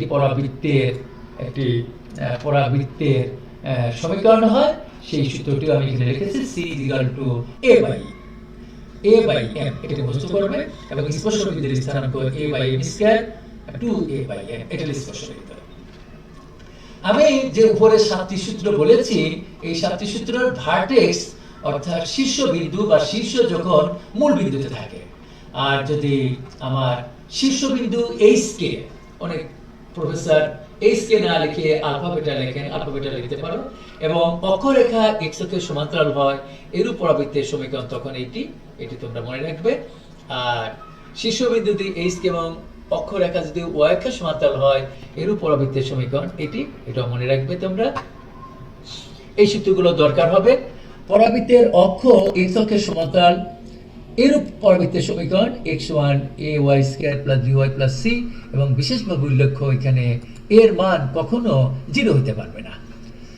পরাবৃত্তের অক্ষ যদি y অক্ষের সমান্তরাল হয় এরূপ পরাবৃত্তের সমীকরণ তখন y সমান ax square plus bx plus c a not equal to 0। কোনো একটা পরাবৃত্তের কোনো বিন্দুতে আমি একটা বিন্দু দিয়েছি x1 y1, এই বিন্দু যদি স্পর্শকের সমীকরণ হয় তাহলে এই সূত্রগুলো তোমরা মুখস্থ করবে। আর আমি বলেছি যে পরাবৃত্ত 4 প্রকারের আছে। যদি x এর উপর স্কয়ার থাকে, এই পাশে 4ay থাকে, এখানে এর জায়গায় b লিখতে পারো, তখন এই 7টা সূত্রই আমি যা বোর্ডে কিছুক্ষণ আগে দেখিয়েছি। যদি এখানে মাইনাস দেয়, এই যে কার্সরের জায়গা আমি বলছি মাইনাস থাকে, তাহলে এখানে এর জায়গা মাইনাস দেবে, আর কোনো চেঞ্জ নেই, আর মাইনাসের জায়গা প্লাস হবে। অর্থাৎ যদি এখানে মাইনাস থাকে তাহলে বলবে পরাবৃত্তের দ্বিঘাক্ষ বা নিয়ামকের সমীকরণ হবে y সমান a or y minus a সমান 0। এইভাবে মনে রাখবে। উপকেন্দ্রিক লম্বের দৈর্ঘ্য কোনো চেঞ্জ হবে না, আর এখানে y সমান মাইনাস a হবে উপকেন্দ্রিক লম্বের সমীকরণ, y প্লাস a সমান 0। এগুলো তোমরা মনে রাখবে। এখন আমি এই যে অঙ্কগুলো করেছি সেগুলো দেখো। এই অঙ্কগুলো নিয়ম শিখবে। তার আগে আমি সবসময় শিক্ষার্থীদের বলে থাকি যে অঙ্ক ম্যাথ ভালো করে পারতে হলে তোমাদের সূত্র আগে বুঝতে হবে, এবং সূত্রগুলো তুতা পাখির মতো মুখস্থ করতে হবে, তাহলে যে কোনো অঙ্ক তোমরা করতে পারবে। তাই এখানে আমার একই জাতীয় 9টি অঙ্ক আমি এখানে সংযোজন করেছি। আই ডু বিলিভ আমার কোনো প্রিয় শিক্ষার্থী যদি এর আমি 2 আকারে 2টি অঙ্ক করে দেই, তাহলে এখানে এই প্রতিটি অঙ্কই না, আকাশে আল্লাহ যতগুলো তারা তৈরি করেছেন তার থেকেও বেশি অঙ্ক তোমরা করতে পারবে। এখন আমি 2 নিয়মের অঙ্ক বললাম কি জন্য, কিছু কিছু অঙ্কে দেখবে y এর উপর স্কয়ার, তাহলে এই সমীকরণটাকে আমি y স্কয়ার সমান 4ax এরকম আকারে প্রণীত করে নেব। যদি x এর উপর স্কয়ার থাকে তাহলে এই সমীকরণটাকে আমি সেকেন্ড কাইন্ড অর্থাৎ x স্কয়ার সমান 4ay এরকম আকারে আমি প্রণীত করে নেব। সেজন্যই অঙ্ক করার আগে তোমরা দেখবে যে কার উপর স্কয়ার আছে। যদি y এর উপর স্কয়ার থাকে তাহলে ফার্স্ট কাইন্ড, যা আমি প্রথমে সূত্র বলেছি, আর যদি x এর উপর স্কয়ার থাকে তাহলে সেকেন্ড কাইন্ড অর্থাৎ তখন ওই দ্বিতীয় সূত্রগুলো আমি বলেছি। এখানে যে 11টা অঙ্ক আমি সংযোজন করেছি, এরকম 11 কোটি অঙ্ক তৈরি করা যায়। সেই অঙ্কগুলোর প্রত্যেকটা অঙ্কের বলছে যে শীর্ষবিন্দু বের করতে বলছে, অর্থাৎ ভার্টেক্স, উপকেন্দ্রের স্থানাঙ্ক, উপকেন্দ্রিক লম্বের দৈর্ঘ্য বের করতে বলছে, উপকেন্দ্রিক লম্বের সমীকরণ, অক্ষরেখার সমীকরণ, দ্বিঘাক্ষের সমীকরণ, এই জিনিসগুলো আমাদের বের করতে বলেছে। হ্যাঁ, এইগুলো আমাদের বের করতে বলেছে। আমি এর 2 নিয়মে 2টা অঙ্ক দেখিয়ে দেবো, তোমরা বাকি অঙ্কগুলো ভিডিও থেকে করে নেবে এবং প্র্যাকটিস করবে, এবং আমার বিশ্বাস তোমরা যদি বুঝিয়ে করো এরকম লক্ষ লক্ষ অঙ্ক তোমরা করতে পারবে। যেমন দেখো এই অঙ্কটি আমার y মাইনাস 1 হোল স্কয়ার, যেহেতু y এর উপর স্কয়ার সেজন্য আমি এখানে y মাইনাস 1 কে y ধরেছি বড় হাতের y, এবং x মাইনাস 2 কে বড় হাতের x ধরেছি। এই জাতীয় অঙ্ক তোমরা যখন 7, 8, 9 এ বীজগণিতে করেছো তখন x y সম্মিলিত পদকে a ধরতে আর মাইনাসটা ধরো b ধরতে। কিন্তু এখানে যেহেতু আমার সমীকরণের সময় অবশ্যই চলমান বিন্দু দরকার হয়, সেজন্য এখানে a b ধরা যাবে না, এখানে এটির পরিবর্তে ওয়াই মাইনাস ওয়ান এর পরিবর্তে আমি বড় হাতের ওয়াই ধরবো, আর এক্স মাইনাস টু এর পরিবর্তে বড় হাতের এক্স ধরবো চলমান বিধি হিসাবে। তাহলে আমার সমীকরণটা এটি দাঁড়ায়। পাশে এই নোটটি অবশ্যই দিয়ে দেবে। এখন দেখো প্রিয় শিক্ষার্থী বিন্দু, আমি এই অঙ্কটা যদি এক্স প্লাস টু দিতাম তাহলে দেখো আর একটা উত্তর ভিন্ন হবে খালি, কিন্তু নিয়ম একই। আমি যদি এখানে এক্স প্লাস থ্রি দিতাম, আমি যদি এখানে ওয়াই প্লাস 40 দেই, ওয়াই মাইনাস 3 দেই, আর একটা অঙ্ক হয়ে গেল। সুতরাং আমার বিশ্বাস তোমরা অঙ্কের নিয়ম শিখবে। এবং Y square is equal to 4ax, আমি বলছিলাম ফর্মুলার 4, আর এক্স বাদে যা থাকে এটিকে বলা হয় এ। তাহলে এখানে এ সমান 1, এর মান 1। আমি বলছি যে এর মান real number but greater than 0 সবসময় ধরবে, 0 চাইতে বড় অর্থাৎ ধনাত্মক ধরবে। যদি এই অঙ্কটাই আমি এখানে মাইনাস দিতাম তাহলে আমার এখানে মাইনাস দি থাকতো, এখানে এর মান কিন্তু মানি হতো। তখন সূত্রগুলো যে এর জায়গা অঙ্ক সূত্র বলছিলাম যে যেখানে এ ছিল সেখানে মাইনাস এ লিখতে হয়, মাইনাস এ লিখতে হয়। তো এখন শীর্ষবিন্দুর স্থানাঙ্ক কি 0 0। আমি তোমাদের বলেছি যে একটা পরাবৃত্ত যখন আদর্শ আকারে থাকবে তখন তার শীর্ষবিন্দুর স্থানাঙ্ক 0 0। কিন্তু এই যে 1 নং যে সমীকরণটি একটি পরাবৃত্ত, এর শীর্ষবিন্দুর স্থানাঙ্ক 0 0। কিন্তু আমার তো এটা করতে বলে না, আমার অঙ্ক করতে বলছে এই যে কার্সর দিয়ে দেখাচ্ছি এইটার অঙ্ক করতে বলছে প্রথমে যা আছে। সেজন্য আমার এখানে বড় হাতের x = 0 হবে, বড় হাতের y = 0 হবে, অর্থাৎ শীর্ষবিন্দুর স্থানাঙ্ক 0 0। তাহলে বড় হাতের x এর মান 0, বড় হাতের y এর মান 0। এখন বড় হাতের x এর পরিবর্তে কি লেখা যায়? ক্যাপিটাল x এর পরিবর্তে x - 2 আমি বসালাম, আর বড় হাতের যে ক্যাপিটাল y তার পরিবর্তে y - 1 বসালাম, x এর মান 2 পেলাম আর y এর মান 1 পেলাম। এই যে x এর মান 2 আর y এর মান 1, এই যে 2, 1 যে বিন্দুটি, এই বিন্দুটি হবে আমার যে প্রদত্ত সমীকরণ পরাবৃত্তের, সেই পরাবৃত্তের শীর্ষবিন্দুর স্থানাঙ্ক। তাহলে যে কোনো পরাবৃত্তকে আমরা আগে আদর্শ আকারে অর্থাৎ y² = 4ax এরকম আকারে আগে পরিণত করে নেব। তারপর লিখব যে নির্ণয় পরাবৃত্তের শীর্ষবিন্দুর স্থানাঙ্ক, কারণ সেই point consist of two things, these are axis and coordinate। অর্থাৎ প্রত্যেকটা বিন্দু হলো দুইটা জিনিস নিয়ে গঠিত, ভুজ আর কোটি। x এর মানকে বলা হয় ভুজ, y এর মানকে বলা হয় কোটি। x এর মান 2, y এর মান 1। প্রিয় শিক্ষার্থী বিন্দু, আগে অঙ্ক করার আগে তোমরা আমি আবার বলি দুষ্টামি করে যে তুতা পাখির মতো সূত্রগুলো মুখস্থ করবে। উপকেন্দ্রের স্থানাঙ্ক কি বা ফোকাসের স্থানাঙ্ক a, 0। তাহলে এখানে এর মান কত? 1। অনেকে এখানে অনেক স্যার a, 0 লিখে নেন, লিখতে পারো। আমি এর মান যেহেতু 1, 0 লিখে নিয়েছি। এর মানে কি? বড় হাতের x এর মান 1, বড় হাতের y এর মান 0। এখন এই বড় হাতের x এর পরিবর্তে ক্যাপিটাল x এর পরিবর্তে x - 2 বসিয়ে x এর মান বের করে ছোট হাতের x এর মান, ছোট হাতের y এর মান, এটাই হবে কেন্দ্রের স্থানাঙ্ক। তো আমি বলেছি উপকেন্দ্রিক লম্বের দৈর্ঘ্য 4a। তোমরা এখানে ইচ্ছা করলে 4a লিখে নিয়ে a মান 1, আমি সরাসরি এখানে লিখে দিয়েছি a মান 1, সরাসরি আমি লিখে দিলাম 4a মানে 4 × 1 মানে 4। উপকেন্দ্রিক লম্বের সমীকরণ x = a, অর্থাৎ হৃদয়ে মনে রাখবা x = a, কিন্তু অঙ্ক করার সময় সরাসরি x মানে x এখানে, a মানে কত? a মানে এখানে যাই থাকে, a মানে যদি এখানে 2 থাকতো তাহলে আমরা 2 লিখতাম, হাফ থাকলে হাফ, 1/10 থাকলে 1/10, সেটা সরাসরি এখানে লিখে দাও। বা তোমরা যদি লিখতে চাও বড় হাতের x = ছোট হাতের a মানে 1 লিখে দিতে পারো, এর মান বসিয়ে দিলাম। এখানে x = 3 লেখা আর x - 3 = 0 লেখা এক কথা। এর জন্য তোমাদের কোনো নম্বর কাটবে না, তোমরা ইচ্ছা করলে লিখতে পারো x - 3 = 0। অক্ষরেখার সমীকরণ কি? y = 0, কিন্তু বড় হাতের y মান বসিয়ে দিয়ে y = 1, এটাই হবে উত্তর। দ্বিঘাকের সমীকরণ বা নিয়ামকের সমীকরণ x = -a বলার সময় x = -a বলবা, মাইনাস হলো ফর্মুলা মাইনাস, a মানে 1, সেজন্য 1 বসিয়েছি। তারপর ক্যালকুলেশন করলে এটাই হবে আমাদের উত্তর। এইভাবে আমি এই অঙ্কটি আমি বলছি যে একটি পরাবৃত্তের আমি 7টি জিনিস এইভাবে বের করতে পারি। এই অঙ্কটি দেখো, যেহেতু y এর উপর স্কয়ার আছে তাহলে আমি y গুলো, এটা ফার্স্ট কাইন্ডের অঙ্ক, y গুলো বামে রেখে x এবং কনস্ট্যান্ট টার্মগুলো আমি সমান সমান চিহ্ন টেনে নিয়ে গেলাম। এখন আমি y পক্ষে 1 যোগ করে, কেন 1 যোগ করলাম তোমাদের প্রশ্ন আসতে পারে। হৃদয়ে বলবা যে আমি এটি a - b² অথবা a + b² এর সূত্র ফেলবো। তা আমি যদি এখানে ফর্মুলা 2 a মানে y b মানে কত গুণ করলে 2 হয় 1 গুণ করলে, সেজন্য আমি এখানে 1 মানে b 1 স্কয়ার করে দিলাম, অর্থাৎ 1 যোগ করলাম, ওই পাশে 1 যোগ করলাম। ডিয়ার স্টুডেন্টস, যদি আমি এই অঙ্কটাই আমি সব কিছু ঠিক রেখে -2y জায়গায় -12y দিলাম, যদি এখানে 12, তাহলে আরেকটা অঙ্ক হয়ে গেল। দেখো, এরকম লক্ষ লক্ষ অঙ্ক নিজেরা তৈরি করা যায়। তখন এখানে আমি 36 যোগ করতাম উভয় পক্ষে। কেন? যে 12, এর থেকে ফর্মুলা 2 বাদ দিলে 2 আর কত গুণ করলে 12 হয়, 6 দুগুণে 12। সেজন্য আমি এখানে 6 মানে b স্কয়ার মানে 36 যোগ করতাম উভয়কে। তো এটি ঠিক 1 নম্বর অঙ্কটার মতো এরকম আদর্শ আকারে পরিণত করে নিলাম। এবং এখানে ফর্মুলার যেহেতু 4 আর x বাদে যা থাকে সেটিকে বলা হয় a মানে হলো 2। আর এখানে যেহেতু মাইনাস আছে, তাই বললাম যে এটা ফার্স্ট কাইন্ডেরই সেকেন্ড রূপ, অর্থাৎ নিচের দিকে মুখ করে থাকবে। তাহলে শীর্ষবিন্দুর স্থানাঙ্ক কি? 0 0, এটা লিখলাম। তারপরে অতএব নির্ণয় পরবর্তী শীর্ষবিন্দুর স্থানাঙ্ক ছোট হাতের x এর মান বড় ছোট হাতের y মান লিখবে। উপকেন্দ্রের স্থানাঙ্ক কি? -a,0।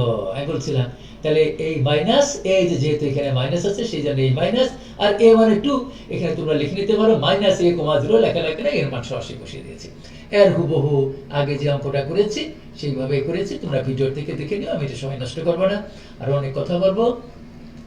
এটি x এর উপর স্কয়ার আছে, এটি যেহেতু x এর উপর স্কয়ার আছে তাহলে সেকেন্ড কাইন্ডের অঙ্ক। তাহলে আমার x স্কয়ার গুলো সমান সমান চিহ্ন বামে রাখবে, আর y গুলো সব ডানে নিয়ে যাবে এবং কনস্ট্যান্ট টার্ম। এখানে আমি কেন উভয় পক্ষে 16 যোগ করলাম? প্রিয় শিক্ষার্থীবৃন্দ, তোমরা মনে রাখবে আমার a - b হোল স্কয়ারের ফর্মুলা ফেলতে হবে। তাহলে এখানে 8 এর ফর্মুলা 2 বাদ দিলে কত গুণ করলে 8 হয়? 4 গুণ করলে এই 4 মানে b, 4 স্কয়ার মানে 16, সেখানে 16 যোগ করলাম, উভয়কে 16 যোগ করে এর হুবহু আগের অঙ্কটা। এখানে আমি বলেছি যে এটা মাইনাস যেহেতু আছে তাহলে সেকেন্ড কাইন্ডেরই আমার এটা হলো নিচের দিক মুখ করে থাকবে। এখন এখানে ফর্মুলার 4 আর y বাদে যা থাকে সেটিকে বলা হয় a মানে হাফ। আমি বলছি n এর রিয়েল নাম্বার, বাট 0 হতে পারবে না এবং গ্রেটার দ্যান 0, ধনাত্মক হতে হবে, পজিটিভ হতে হবে, a গ্রেটার দ্যান 0। তো এর মান এখানে হাফ। এখন সেই ঠিক আগের অঙ্কগুলোর মতো শীর্ষবিন্দুর স্থানাঙ্ক 0 0, তারপরে উপকেন্দ্রের স্থানাঙ্ক এটা যেহেতু সেকেন্ড কাইন্ড 0, হবে। আর এই অঙ্কটাই যদি এখানে মাইনাস না থাকতো তাহলে আমরা লিখতাম 0, মানে হাফ। আর যেহেতু এখানে সামনে মাইনাস আছে সেজন্য আমি এখানে মাইনাস দিলাম। এর হুবহু একই অঙ্ক, এগুলো তোমরা ভিডিও থেকে দেখে নেবে। এই যে অঙ্কটি, একটি অঙ্ক একবার ঢাকা বোর্ডে এসেছিল, রাজশাহী বোর্ড, কুমিল্লা বোর্ডে, ওইগুলো সমস্ত বোর্ডেই থাকে এবং সমস্ত কলেজের টেস্টে, প্রি টেস্টে অঙ্কগুলোই থাকে। x এর উপর স্কয়ার আছে, তাহলে এটা সেকেন্ড কাইন্ডের অঙ্ক। এবং আমি y স্কয়ার, y এর উপর যে স্কয়ার থাকে সেটাকে প্রিয় শিক্ষার্থীবৃন্দ বলছি ফার্স্ট কাইন্ড, আর x এর উপর যে স্কয়ার থাকে সেটাকে বলছি সেকেন্ড কাইন্ড। কিন্তু চিহ্নের উপর ভিত্তি করে আমরা এই পরাবৃত্তকে 4 ভাগে ভাগ করেছি। শর্ত হলো x স্কয়ারের সঙ্গে বা y স্কয়ারের সঙ্গে কোনো সহগ রাখা যাবে না, সেজন্য আমি y পক্ষকে 5 দ্বারা ভাগ করলাম।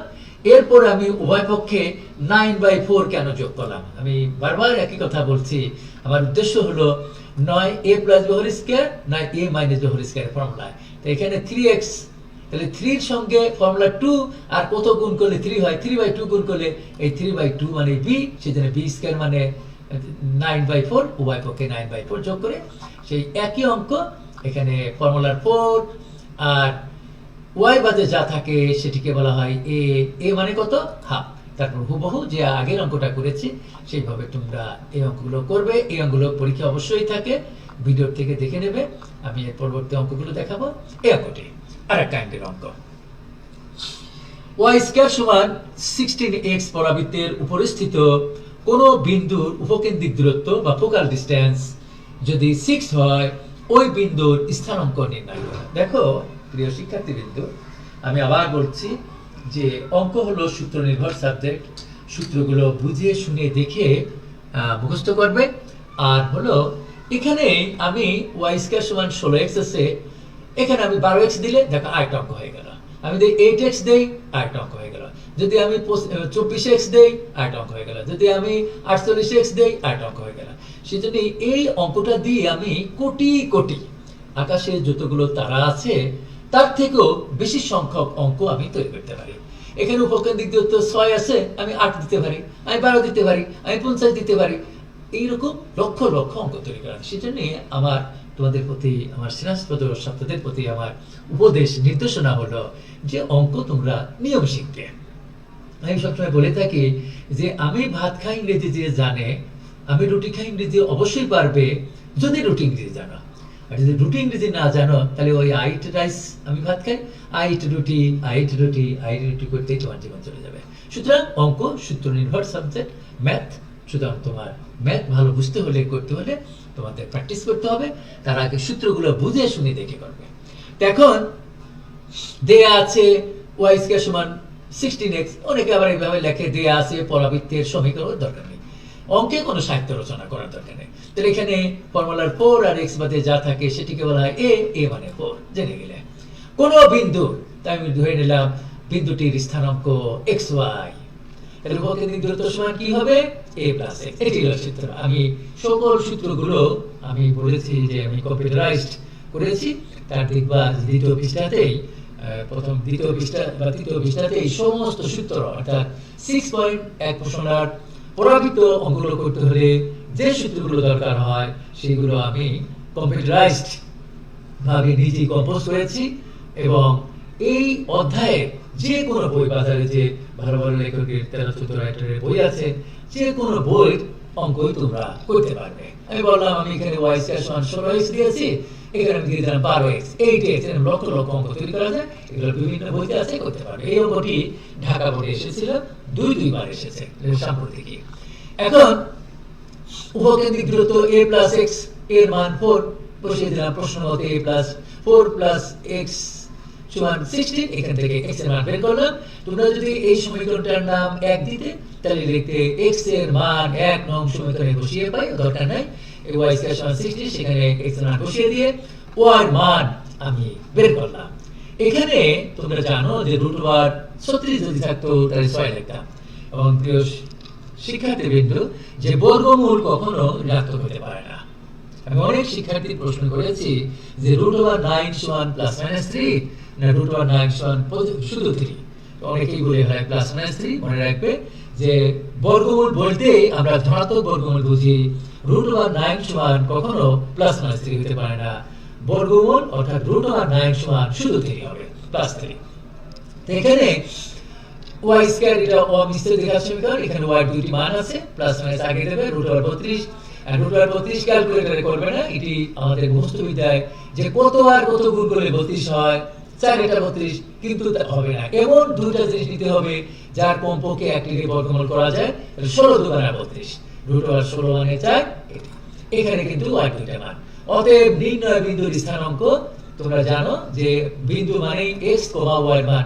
x এর মান 2, +-4 √2। এখানে কিন্তু দুইটা বিন্দু, একটা হলো 2, +4 √2, আর একটি কমা দিয়ে পুরো মানে সেমিকোলন দিতে পারো, ও লিখতে পারো এবং লিখতে পারো 2, -4 √2। তোমরা যদি এইভাবে রাখো তাও অসুবিধা নেই, এখানে দুইটি বিন্দু বোঝাচ্ছে। এই অঙ্কটিও অযথা আমি সময় নষ্ট করবো না। আগে উপকেন্দ্রিক দূরত্ব ছিল 8, 6, সেখানে 8 লেখা হয়েছে। এখানে ছিল 12x, সেখানে 8 লেখা হয়েছে। আমি এই 8 এর জায়গা 4 দিয়ে দিতে পারি, আমি এই 8 এর জায়গা 24 দিতে পারি, আমি এই 8 এর জায়গা 52 দিতে পারি।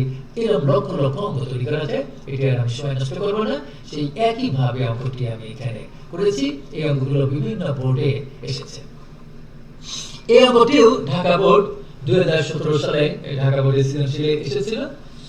এই অঙ্কগুলো বেশি ইম্পর্টেন্ট, যে SP সমান PM। এই সূত্রটি আমি কিছুক্ষণ আগে তোমাদের বলেছি যে ম্যাথমেটিক্সে আমাদের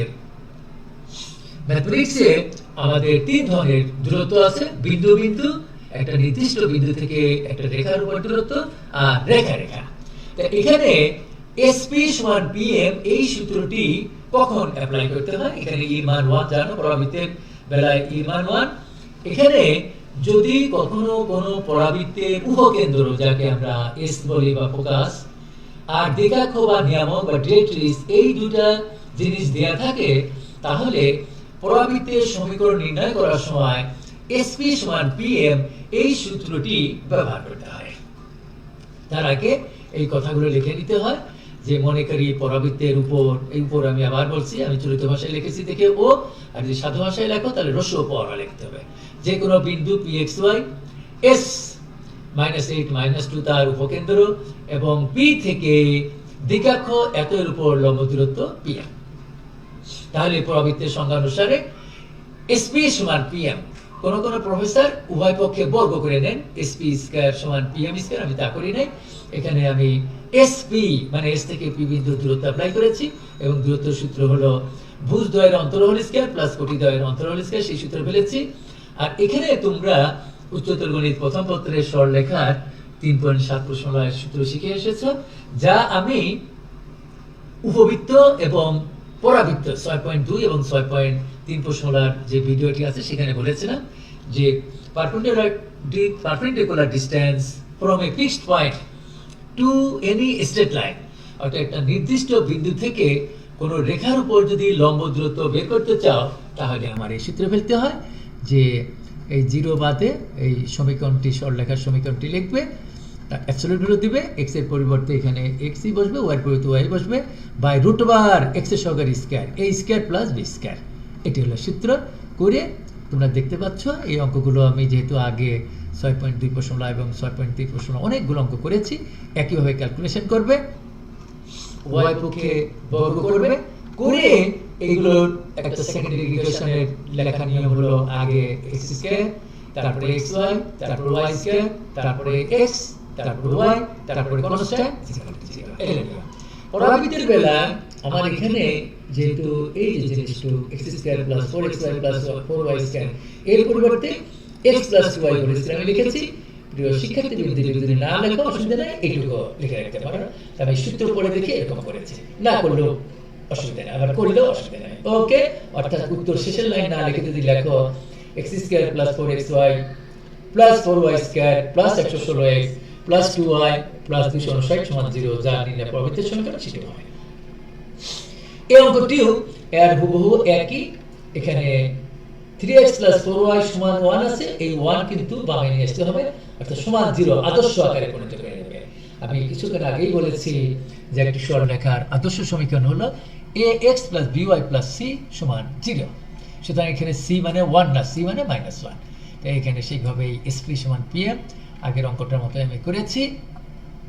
এবং এই অঙ্কটায় অতিরিক্ত একটা জিনিস দিয়েছে যে আমার অক্ষরেখার সমীকরণ দিয়েছে। তোমরা সবসময় মনে রাখবে যে অক্ষরেখাটা সবসময় দিকাক্ষের উপরে লম্ব হয়, মনে রাখবে যে যদি আমার এবং অক্ষরেখাটি সবসময় উপকেন্দ্র দিয়ে যায়, অবশ্যই উপকেন্দ্র দিয়ে যায় এবং শীর্ষবিন্দু দিয়েও যায়। তো উপকেন্দ্র যেহেতু দেওয়া আছে 1,1 দিয়ে অতিক্রমকারী 3x প্লাস 4y সমান 1, এটি হলো একটা দিকাক্ষ, এর উপর লম্ব রেখাটি অক্ষরেখা।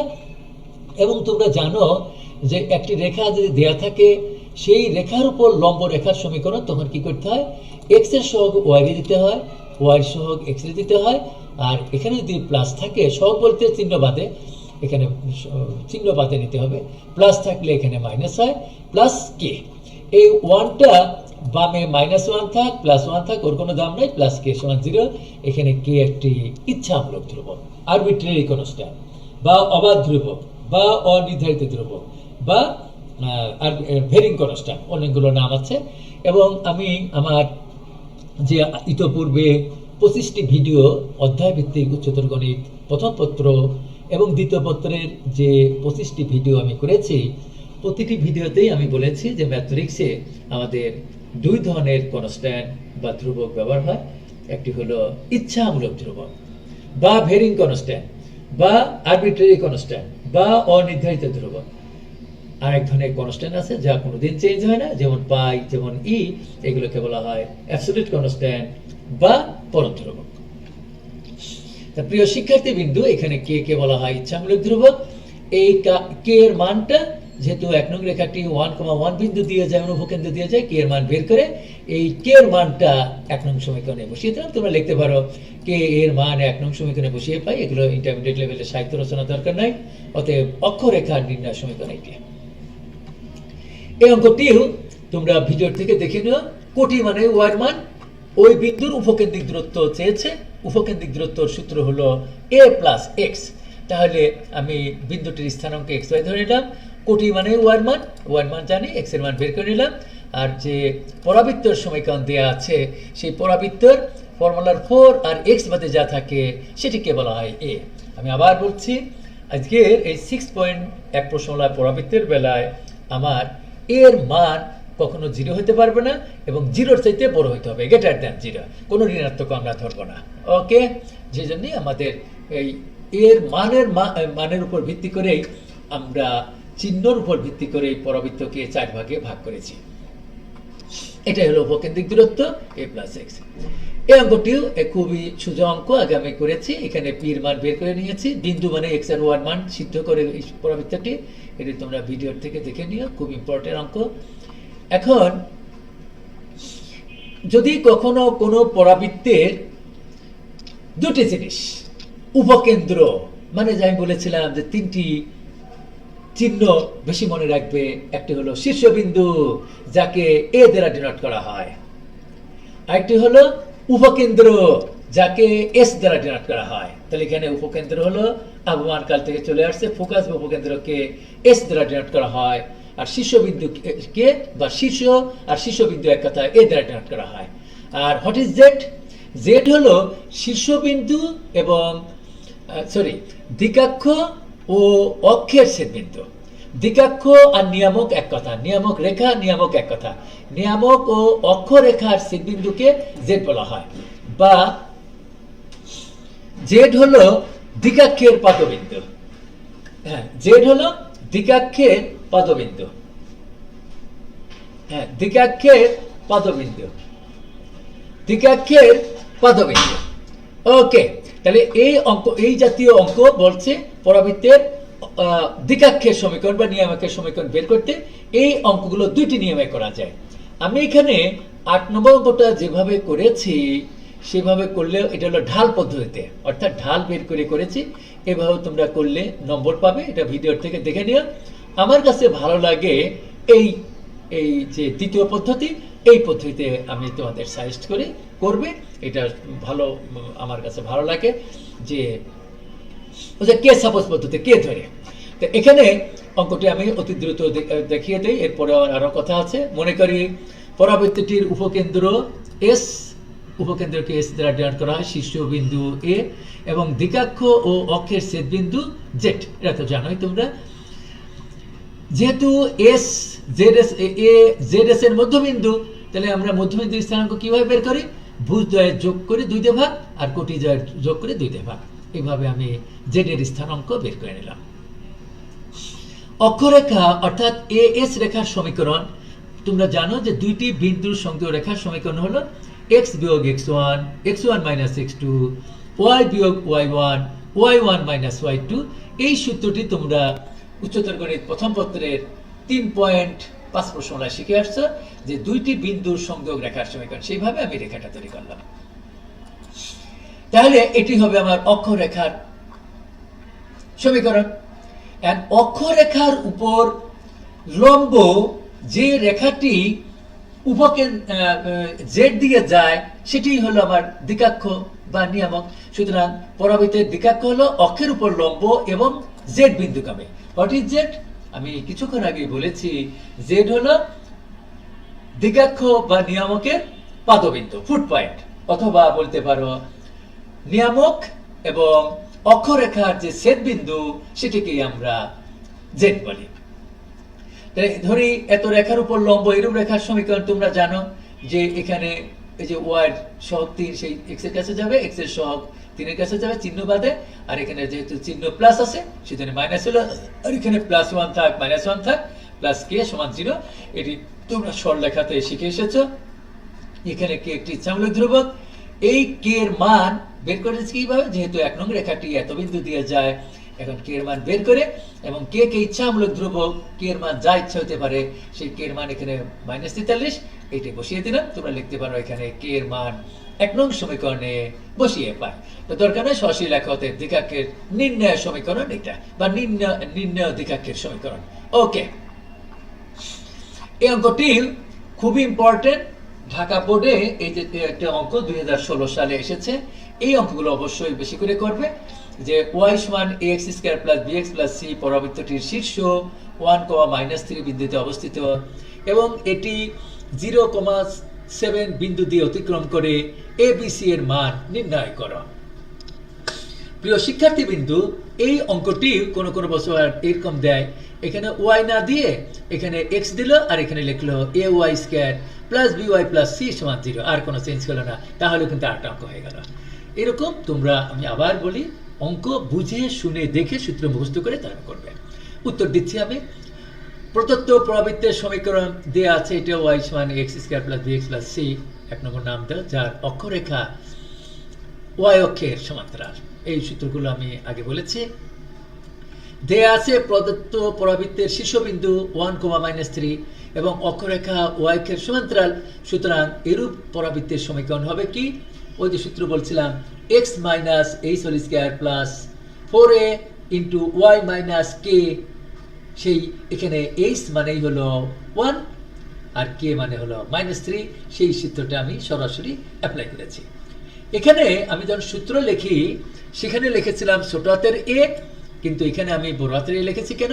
যেহেতু এই অঙ্কের ভিতরে ছোট হাতের a একবার ইউজ হয়েছে, সেজন্য এখানে কোন কোন প্রফেসর আলফা লেখেন, কোন কোন প্রফেসর a লেখেন। আমি এই কথাটি অনেকবার তোমাদের বলেছি যে নোটেশন ইজ নট ম্যাথমেটিক্স। কোন সিম্বলকে, কোন প্রতীককে আমরা কখনো ম্যাথমেটিক্স বলবো না। সুতরাং এখানে আমি বড় হাতের a দিয়েছি, অসুবিধা নেই, আর সূত্রে ছোট হাতের a দিয়েছি, কিন্তু এখানে যেহেতু a একবার ইউজ হয়েছে সেজন্য ছোট হাতের a দেই নেই। যা 0,7 বিন্দু দিয়ে যায়, এটা তো আমার এখানে বলাই আছে, এই যে এখানে বলা আছে 0,7 বিন্দু দিয়ে যায়। এখন 0,7 মানে x এর মান 0, y এর মান 7, এখানে আমি বসিয়ে দিলাম, বসিয়ে আমি এর মান বের করলাম। এর মানটা আমি আবার এই যে এখানে বসালাম, যদি এর নাম সমীকরণ 2 দিতে, তাহলে তুমি লিখতে পারো এর মান 2 নং সমীকরণে বসিয়ে, লাগে না, অতএব পরাবৃত্তের সমীকরণ এখানে এর মান বসিয়ে দিয়ে এটাকে আমি একটা আদর্শ আকারে পরিণত করে 2 নম্বর এর নাম দিলাম। প্রিয় শিক্ষার্থীবৃন্দ আমার, এখানে দেখো পরাবৃত্তের সমীকরণ এটি দিয়ে আছে, আর আমি এরকম একটা অনুরূপ সমীকরণ আমি তৈরি করলাম। এই দুটি সমীকরণ এখন তোমরা তুলনা করবে, তুলনা করে দেখা যাচ্ছে এই y মানে y, x স্কয়ারের আগে যা থাকে সেটিকে বলা হয় a, তাহলে x স্কয়ারের আগে a আছে, তাহলে a এর মান কত? এই যে 10। x এর আগে যা থাকে সেটি হলো b, তাহলে b এর মান কত? এখানে চিহ্ন সহ নেবে -10 -20। শেষে যা কনস্ট্যান্ট টার্ম c, c এর জায়গায় কি আছে? 7, এই সেজন্য আমি এখানে বললাম। অতএব উভয় সমীকরণ 1 নং ও 2 নং তুলনা করে পাই a সমান 10, b সমান -20, c সমান 7, এটি হলো উত্তর। এই জাতীয় অনেকগুলো অঙ্ক বাজারে যে বইগুলো আছে সেই সব বইতে অনেক ধরনের অঙ্ক আছে, তোমরা করবে। এই অঙ্কটিও যে y স্কয়ার সমান 6x পরাবৃত্তের স্পর্শকের সমীকরণ নির্ণয় করো যা এত রেখার উপর লম্ব। আমি সব জাতীয় অঙ্কই 2-3টা করে করে দিয়েছি, তোমরা নিয়ম শিখবে, যে কোনো অঙ্ক পরীক্ষায় পারবে। তো এখানে আমি বলেছি একটা পরাবৃত্তের আদর্শ সমীকরণ হলো 4টি পরাবৃত্তের সমীকরণ আছে, তার একটি হলো y স্কয়ার সমান 4ax, তাহলে এখানে a মানে 3/2। এই রেখার উপর লম্ব, তাহলে লম্ব রেখার সমীকরণ জানোই, y এর সহগ চিহ্ন বাদে 3 যাবে x এর জায়গায়, x এর সহগ যাবে y এর জায়গায়, প্লাস এখানে মাইনাস আছে, এখানে 5 + 5 থাক, -5 থাক, এখানে প্লাস k সমান 0, এখানে k একটি ইচ্ছামূলক ধ্রুবক, k এর মান আমি বের করব। এখন আমি কিছুক্ষণ আগেই বলেছি যে একটি রেখা একটি পরাবৃত্তকে তখনই স্পর্শক হবে যদি c সমান a/m হয়। তো c সমান a/m, এই কথাটির অর্থ হলো রেখাটাকে y সমান mx + c আকারে পরিণত করবে। এখানে c মানে হলো k/2, x এর আগে যা থাকে সেটিকে বলা হয় m, আর এটা কি, যে একটি পরাবৃত্তের ফর্মুলা 4, আর এই যে এখানে x বাদে যা থাকে সেটিকে বলা হয় a মানে 3/2। তাহলে আমি লিখেছি যে 1 নং রেখাটি প্রদত্ত পরাবৃত্তের স্পর্শক হবে যদি c সমান a/m হয়। এইভাবে আমি c এর মান বসালাম, a এর মান বসালাম, m এর বসালাম, k এর মান 2 পেয়ে গেলাম। এখন k এর মান 1 নং সমীকরণে বসিয়ে নির্ণয় স্পেশাল সমীকরণ এটা। ওকে, এই অঙ্কটিও তোমরা একইভাবে স্পর্শকের অঙ্ক দেখে নেবে যে কোনো পরাবৃত্তের কোনো নির্দিষ্ট বিন্দুতে স্পর্শকের সমীকরণ কিভাবে বের করা হয়। প্রিয় শিক্ষার্থীবৃন্দ, এই যে আমার 12 নম্বর অঙ্কটি, এটি দিয়েও আমি কয়েক হাজার কোটি অঙ্ক তৈরি করতে পারি। এখানে আমি দিয়ে দিলাম -1,3 বিন্দু চেঞ্জ করে দিলাম। এখানে আছে 4x, আমি দিয়ে দিলাম 8x, আমি দিয়ে দিলাম 40x, আমি দিয়ে দিলাম 12x, আমি দিয়ে দিলাম 8x। দেখো ভিন্ন ভিন্ন অঙ্ক হয়ে যায়। এই সূত্রটা আমি আগে বলেছি। 13 নম্বর অঙ্কটা স্পর্শক কেন হয়, আমি c/m এই সূত্র সিদ্ধ করলে স্পর্শ বিন্দু আমি আগে বলেছি, সেভাবে অঙ্কগুলো করেছি। একটি পরাবৃত্তের সমীকরণ নির্ণয় করো যার শীর্ষবিন্দু 4,-3 বিন্দুতে অবস্থিত এবং উপকেন্দ্রিক লম্বের দৈর্ঘ্য 4 এবং অক্ষটি x অক্ষের সমান্তরাল। এখানে যেহেতু আমার উপকেন্দ্রিক লম্ব বলছে, উপকেন্দ্রিক লম্ব তোমরা জানো যে উপকেন্দ্রিক লম্ব সমান 4a, এবং এ আমি বলেছি যে এর মান সবসময় 0-র চাইতে বড়, a > 0। কিন্তু এখানে পরাবৃত্তটি আমার বলছে অক্ষরেখা x অক্ষের সমান্তরাল। এটি আমার উপরের দিক মানে ডাইনেও হতে পারে, বামেও হতে পারে।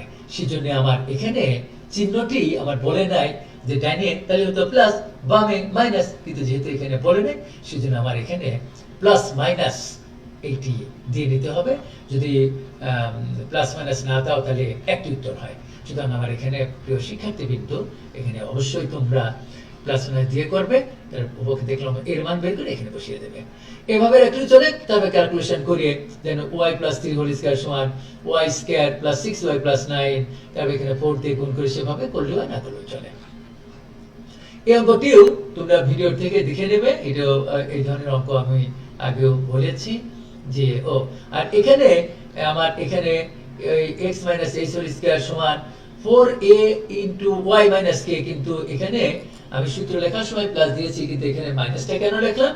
কাজে প্লাস মাইনাস দুটাই হতে পারে। যে আমার পরাবৃত্তটির নিয়ামক, পরাবৃত্তটি হলো নিয়ামক রেখার নিচে অবস্থিত, এই যে এখানে দেখা যাচ্ছে, সেজন্য ফিগার আঁকলে এটা দেখতে পাচ্ছি, সেজন্য এখানে মাইনাস ধরে আমি করেছি এটা। এইভাবে উত্তর রেখে দিলেও চলে, অথবা তোমরা যদি ক্যালকুলেশন করে x স্কয়ার - 8x + 16 সমান -16y - 48, তারপরে আদর্শ আকারে এই করতে পারে। এইভাবে রাখলে নম্বর কাটবে না, এইভাবে করলে ফুল মার্কস পাবে। এখন একটি পরাবৃত্তের সমীকরণ নির্ণয় করো যার শীর্ষবিন্দু 0,2 অক্ষরেখা y অক্ষের সমান্তরাল এবং যা 2,5 বিন্দু দিয়ে যায়। এই ধরনের অঙ্ক আমি আগে অনেক দেখিয়েছি ভিডিও থেকে, তোমরা এগুলো দেখে নেবে। এর মান বের করে এখানে আমি বসিয়ে দিয়েছি।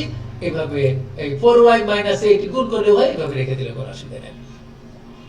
17 নম্বর অঙ্কটি দেখো, একটি পরাবৃত্তের সমীকরণ নির্ণয় করো যার অক্ষ আর অক্ষরেখা এক কথা ইংরেজিতে অ্যাক্সিস বলে, x অক্ষের সমান্তরাল এবং যা 2,0, 1, - 1, 6, - 2 বিন্দু দিয়ে অতিক্রম করে। তা মনে করি x অক্ষের সমান্তরাল অক্ষ বিশিষ্ট পরাবৃত্তের সমীকরণ x সমান ay স্কয়ার + by + c = 0। প্রিয় শিক্ষার্থীবৃন্দ, এই অঙ্কটি আমি যদি শুধু এই x এর জায়গা, x অক্ষের জায়গা x না লিখে শুধু y লিখতাম, y, তাহলে আমরা এখানে এই যদি এখানে y লিখতাম তাহলে আমি এখানে y লিখতাম, আর এখানে ax স্কয়ার + bx + c হয়ে যেত। আর এর কোনো চেঞ্জ করব না। এই বিন্দুগুলো 2,0, 1, - 1, 6, - 2 এর কোনো চেঞ্জ করব না, তাহলে অঙ্কটা হয়। সেজন্যই তোমাদের আমি আবার বলি যে অঙ্ক হলো সূত্র নির্ভর সাবজেক্ট। সূত্রগুলো বুঝিয়ে শুনে দেখে মুখস্থ করবে, যে কোনো অঙ্ক পারবে। অঙ্কের সূত্র আমি সবসময় আমার মানসিকতা যে আমার প্রিয় শিক্ষার্থীদের আমি অঙ্ক শিখাই, অঙ্ক শিখলে যে কোনো অঙ্ক করতে পারবে। তা এখন আমার এটার পরে এর সমীকরণ বের করতে বলছে, what is the value of a, what is the value of b and what is the value of c। abc এর মান বের করে আমি এখানে বসিয়ে দেব, সেটাই হবে আমার উত্তর। তা আমরা করেছি কিভাবে? যেহেতু 1 নং পরাবৃত্তটি 2,0, 1, - 1, 6, - 2 বিন্দু দিয়ে অতিক্রম করে, তাহলে এই তিনটা বিন্দু দ্বারা এই সমীকরণটি সিদ্ধ হবে। সিদ্ধ কথাটির অর্থ হলো স্যাটিসফাইড হওয়া। এর মানে হলো x এর মান 2, y এর মান 0। এখানে আমি বসিয়েছি। এইভাবে বসাইলে আমি c এর মান পেয়ে গেলাম। আবার x এর মান দ্বিতীয় বিন্দু 1, -1 y এর মান x এর মান 1 y এর মান -1 বসালাম, তখন এই একটা সম্পর্ক তৈরি করলাম। আবার x এর মান 6 y এর মান -2 এক নং হইতে পাই কি, এটা একটা সমীকরণ তৈরি করলাম।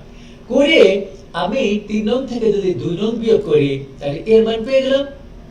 আর তোমরা এখানে সাহিত্য লিখতে পারো এ এর মান 2 নং সমীকরণে বসিয়ে পাই, তা না লিখে এইভাবে লেখা যায়। এই চিহ্নটির নাম হলো ইমপ্লাইজ দ্যাট।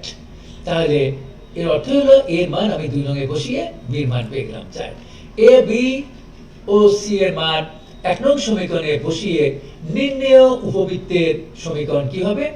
x সমান 3y² প্লাস 4y প্লাস 2 0। প্রিয় শিক্ষার্থীবৃন্দ, এই অঙ্কটি আমি শুধু এখানে যদি x এর জায়গা y লিখে দেই তাহলে কিন্তু আরেকটা উত্তর হবে। তখন লিখবে খালি এখানে x এর জায়গা y সমান ax² plus bx plus c সমান 0। এই অঙ্কটি তোমরা বাসায় করবে। এই জাতীয় অঙ্ক বিভিন্ন বইতে আছে এবং আমার উচ্চ মাধ্যমিক গণিত, উচ্চতর গণিত দ্বিতীয় পত্রের এঞ্জেল প্রকাশনের আমার একটি বই আছে। আমরা 5 জন মিলে ওই বইটা লিখেছি।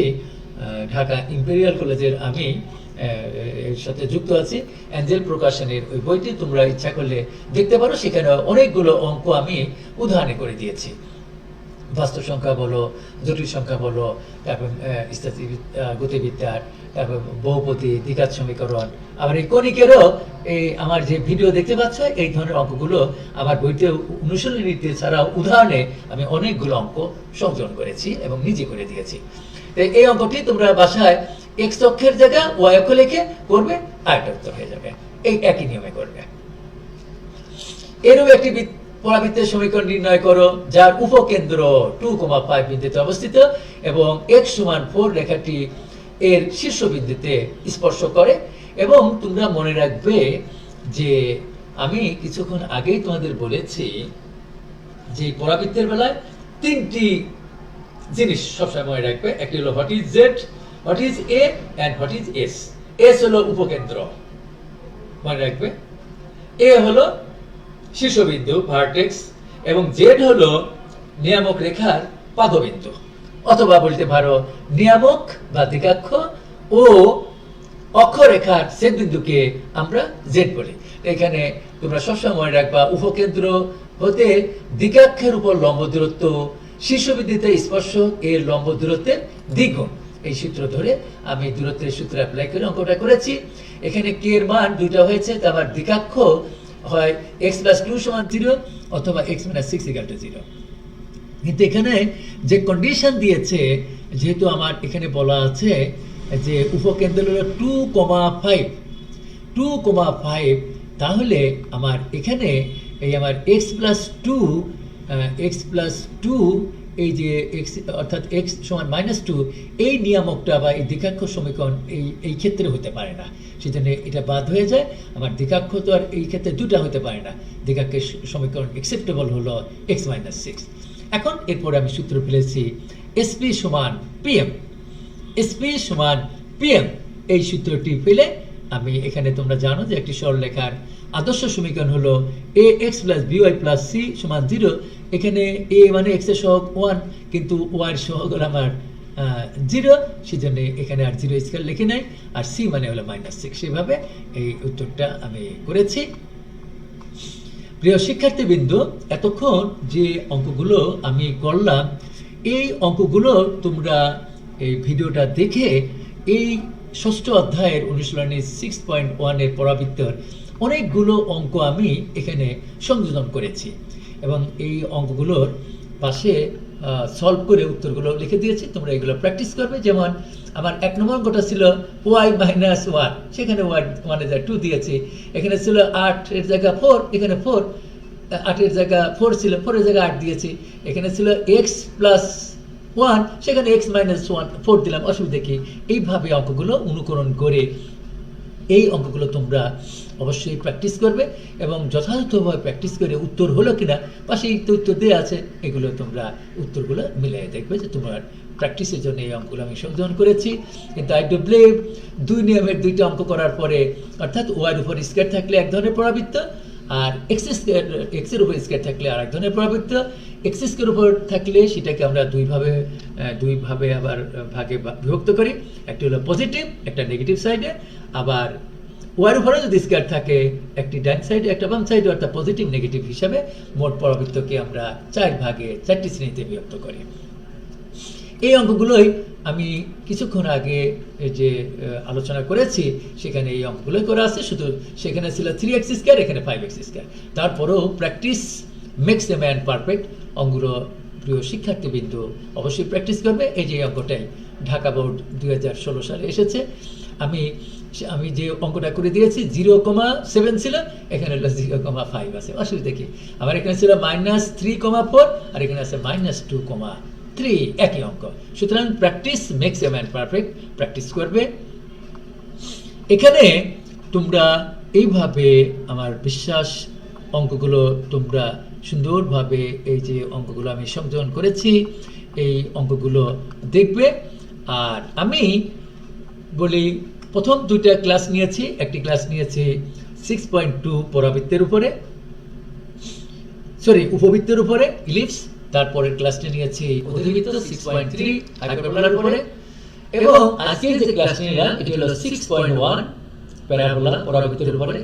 এবং তোমরা জানো যে চন্দ্রের পরীক্ষায় 6.1, 6.2, 6.3 এই তিনটা অনুশীলনী মিলিয়ে আমাদের সৃজনশীল প্রশ্ন আসে। এখানে আমি বেশ কিছু সৃজনশীল প্রশ্ন আমি সংযোজন করেছি। এই অঙ্কগুলো তোমরা অবশ্যই প্র্যাকটিস করবে। এই অঙ্কগুলোই পরীক্ষায় থাকে, সুতরাং এখানে অঙ্কগুলো আছে 6.1, 6.2, 6.3 মিলে এই অঙ্কগুলো, অর্থাৎ আমার 3টি ভিডিও আগে দেখে তারপরে এই সৃজনশীল অঙ্কগুলো বাসায় প্র্যাকটিস করবে। এই অঙ্কগুলো ভিডিও থেকে অবশ্যই করবে। আমার বিশ্বাস যদি 3টি ভিডিও দেখে 6.2, 6.3 এবং আজকে যে ভিডিওটি দেখে তারপরে এই অঙ্কগুলো করবে, দেখো প্রত্যেকটা অঙ্ক Dhaka board, Rajshahi board, Comilla board এবং যে কোনো বাংলাদেশের যতগুলো কলেজ আছে তার যে কোনো কলেজের টেস্ট, পিটেস্টে বা উচ্চমাধ্যমিক পরীক্ষায় এর বাইরে কখনো থাকে না। সুতরাং আমার স্নেহস্পদ শিক্ষার্থীবৃন্দ, এতক্ষণ আমি যে 6.1 এই পরাবৃত্তির উপর যে ক্লাস নিলাম, আই ডু বিলিভ তোমাদের একটু হলেও উপকার হবে। এই যারা ক্লাস করেছো এবং যারা ভবিষ্যতে এই ভিডিওটি দেখবে তাদেরও আমার বিশ্বাস উপকার হবে। আমি নিজে এইগুলো কম্পিউটারাইজড করে আজকের এই লাইভ ক্লাসটি নিলাম, এবং আমি এইটি আমার 26তম ভিডিও। এরপরও আরও অধ্যায়ভিত্তিক অনেক ভিডিও ইনশাল্লাহ আমি বের করবো। তোমরা এগুলো প্র্যাকটিস করবে। I pray to Almighty Allah for your bright life. আর আমার স্নেহস্পদ প্রিয় শিক্ষার্থীবৃন্দ, তোমরা আমার এই ভিডিওটি কিছুক্ষণের মধ্যেই মাহি এডুকেয়ার হেল্পলাইন ইউটিউবে, এটি যদিও এটা ফেসবুক লাইভে আমি ক্লাস নিলাম, কিন্তু মাহি এডুকেয়ার হেল্পলাইন এই ইউটিউবে এটি সংযোজন করা হবে, দেওয়া হবে একটু পরেই। আর তোমরা ভিডিওটি যদি ভালো লাগে অবশ্যই সাবস্ক্রাইব করবে এবং tell your other friends to subscribe my YouTube channel. সবাইকে ধন্যবাদ। Friendship to all but malice to none. Be friendly but not familiar. সবাইকে ধন্যবাদ।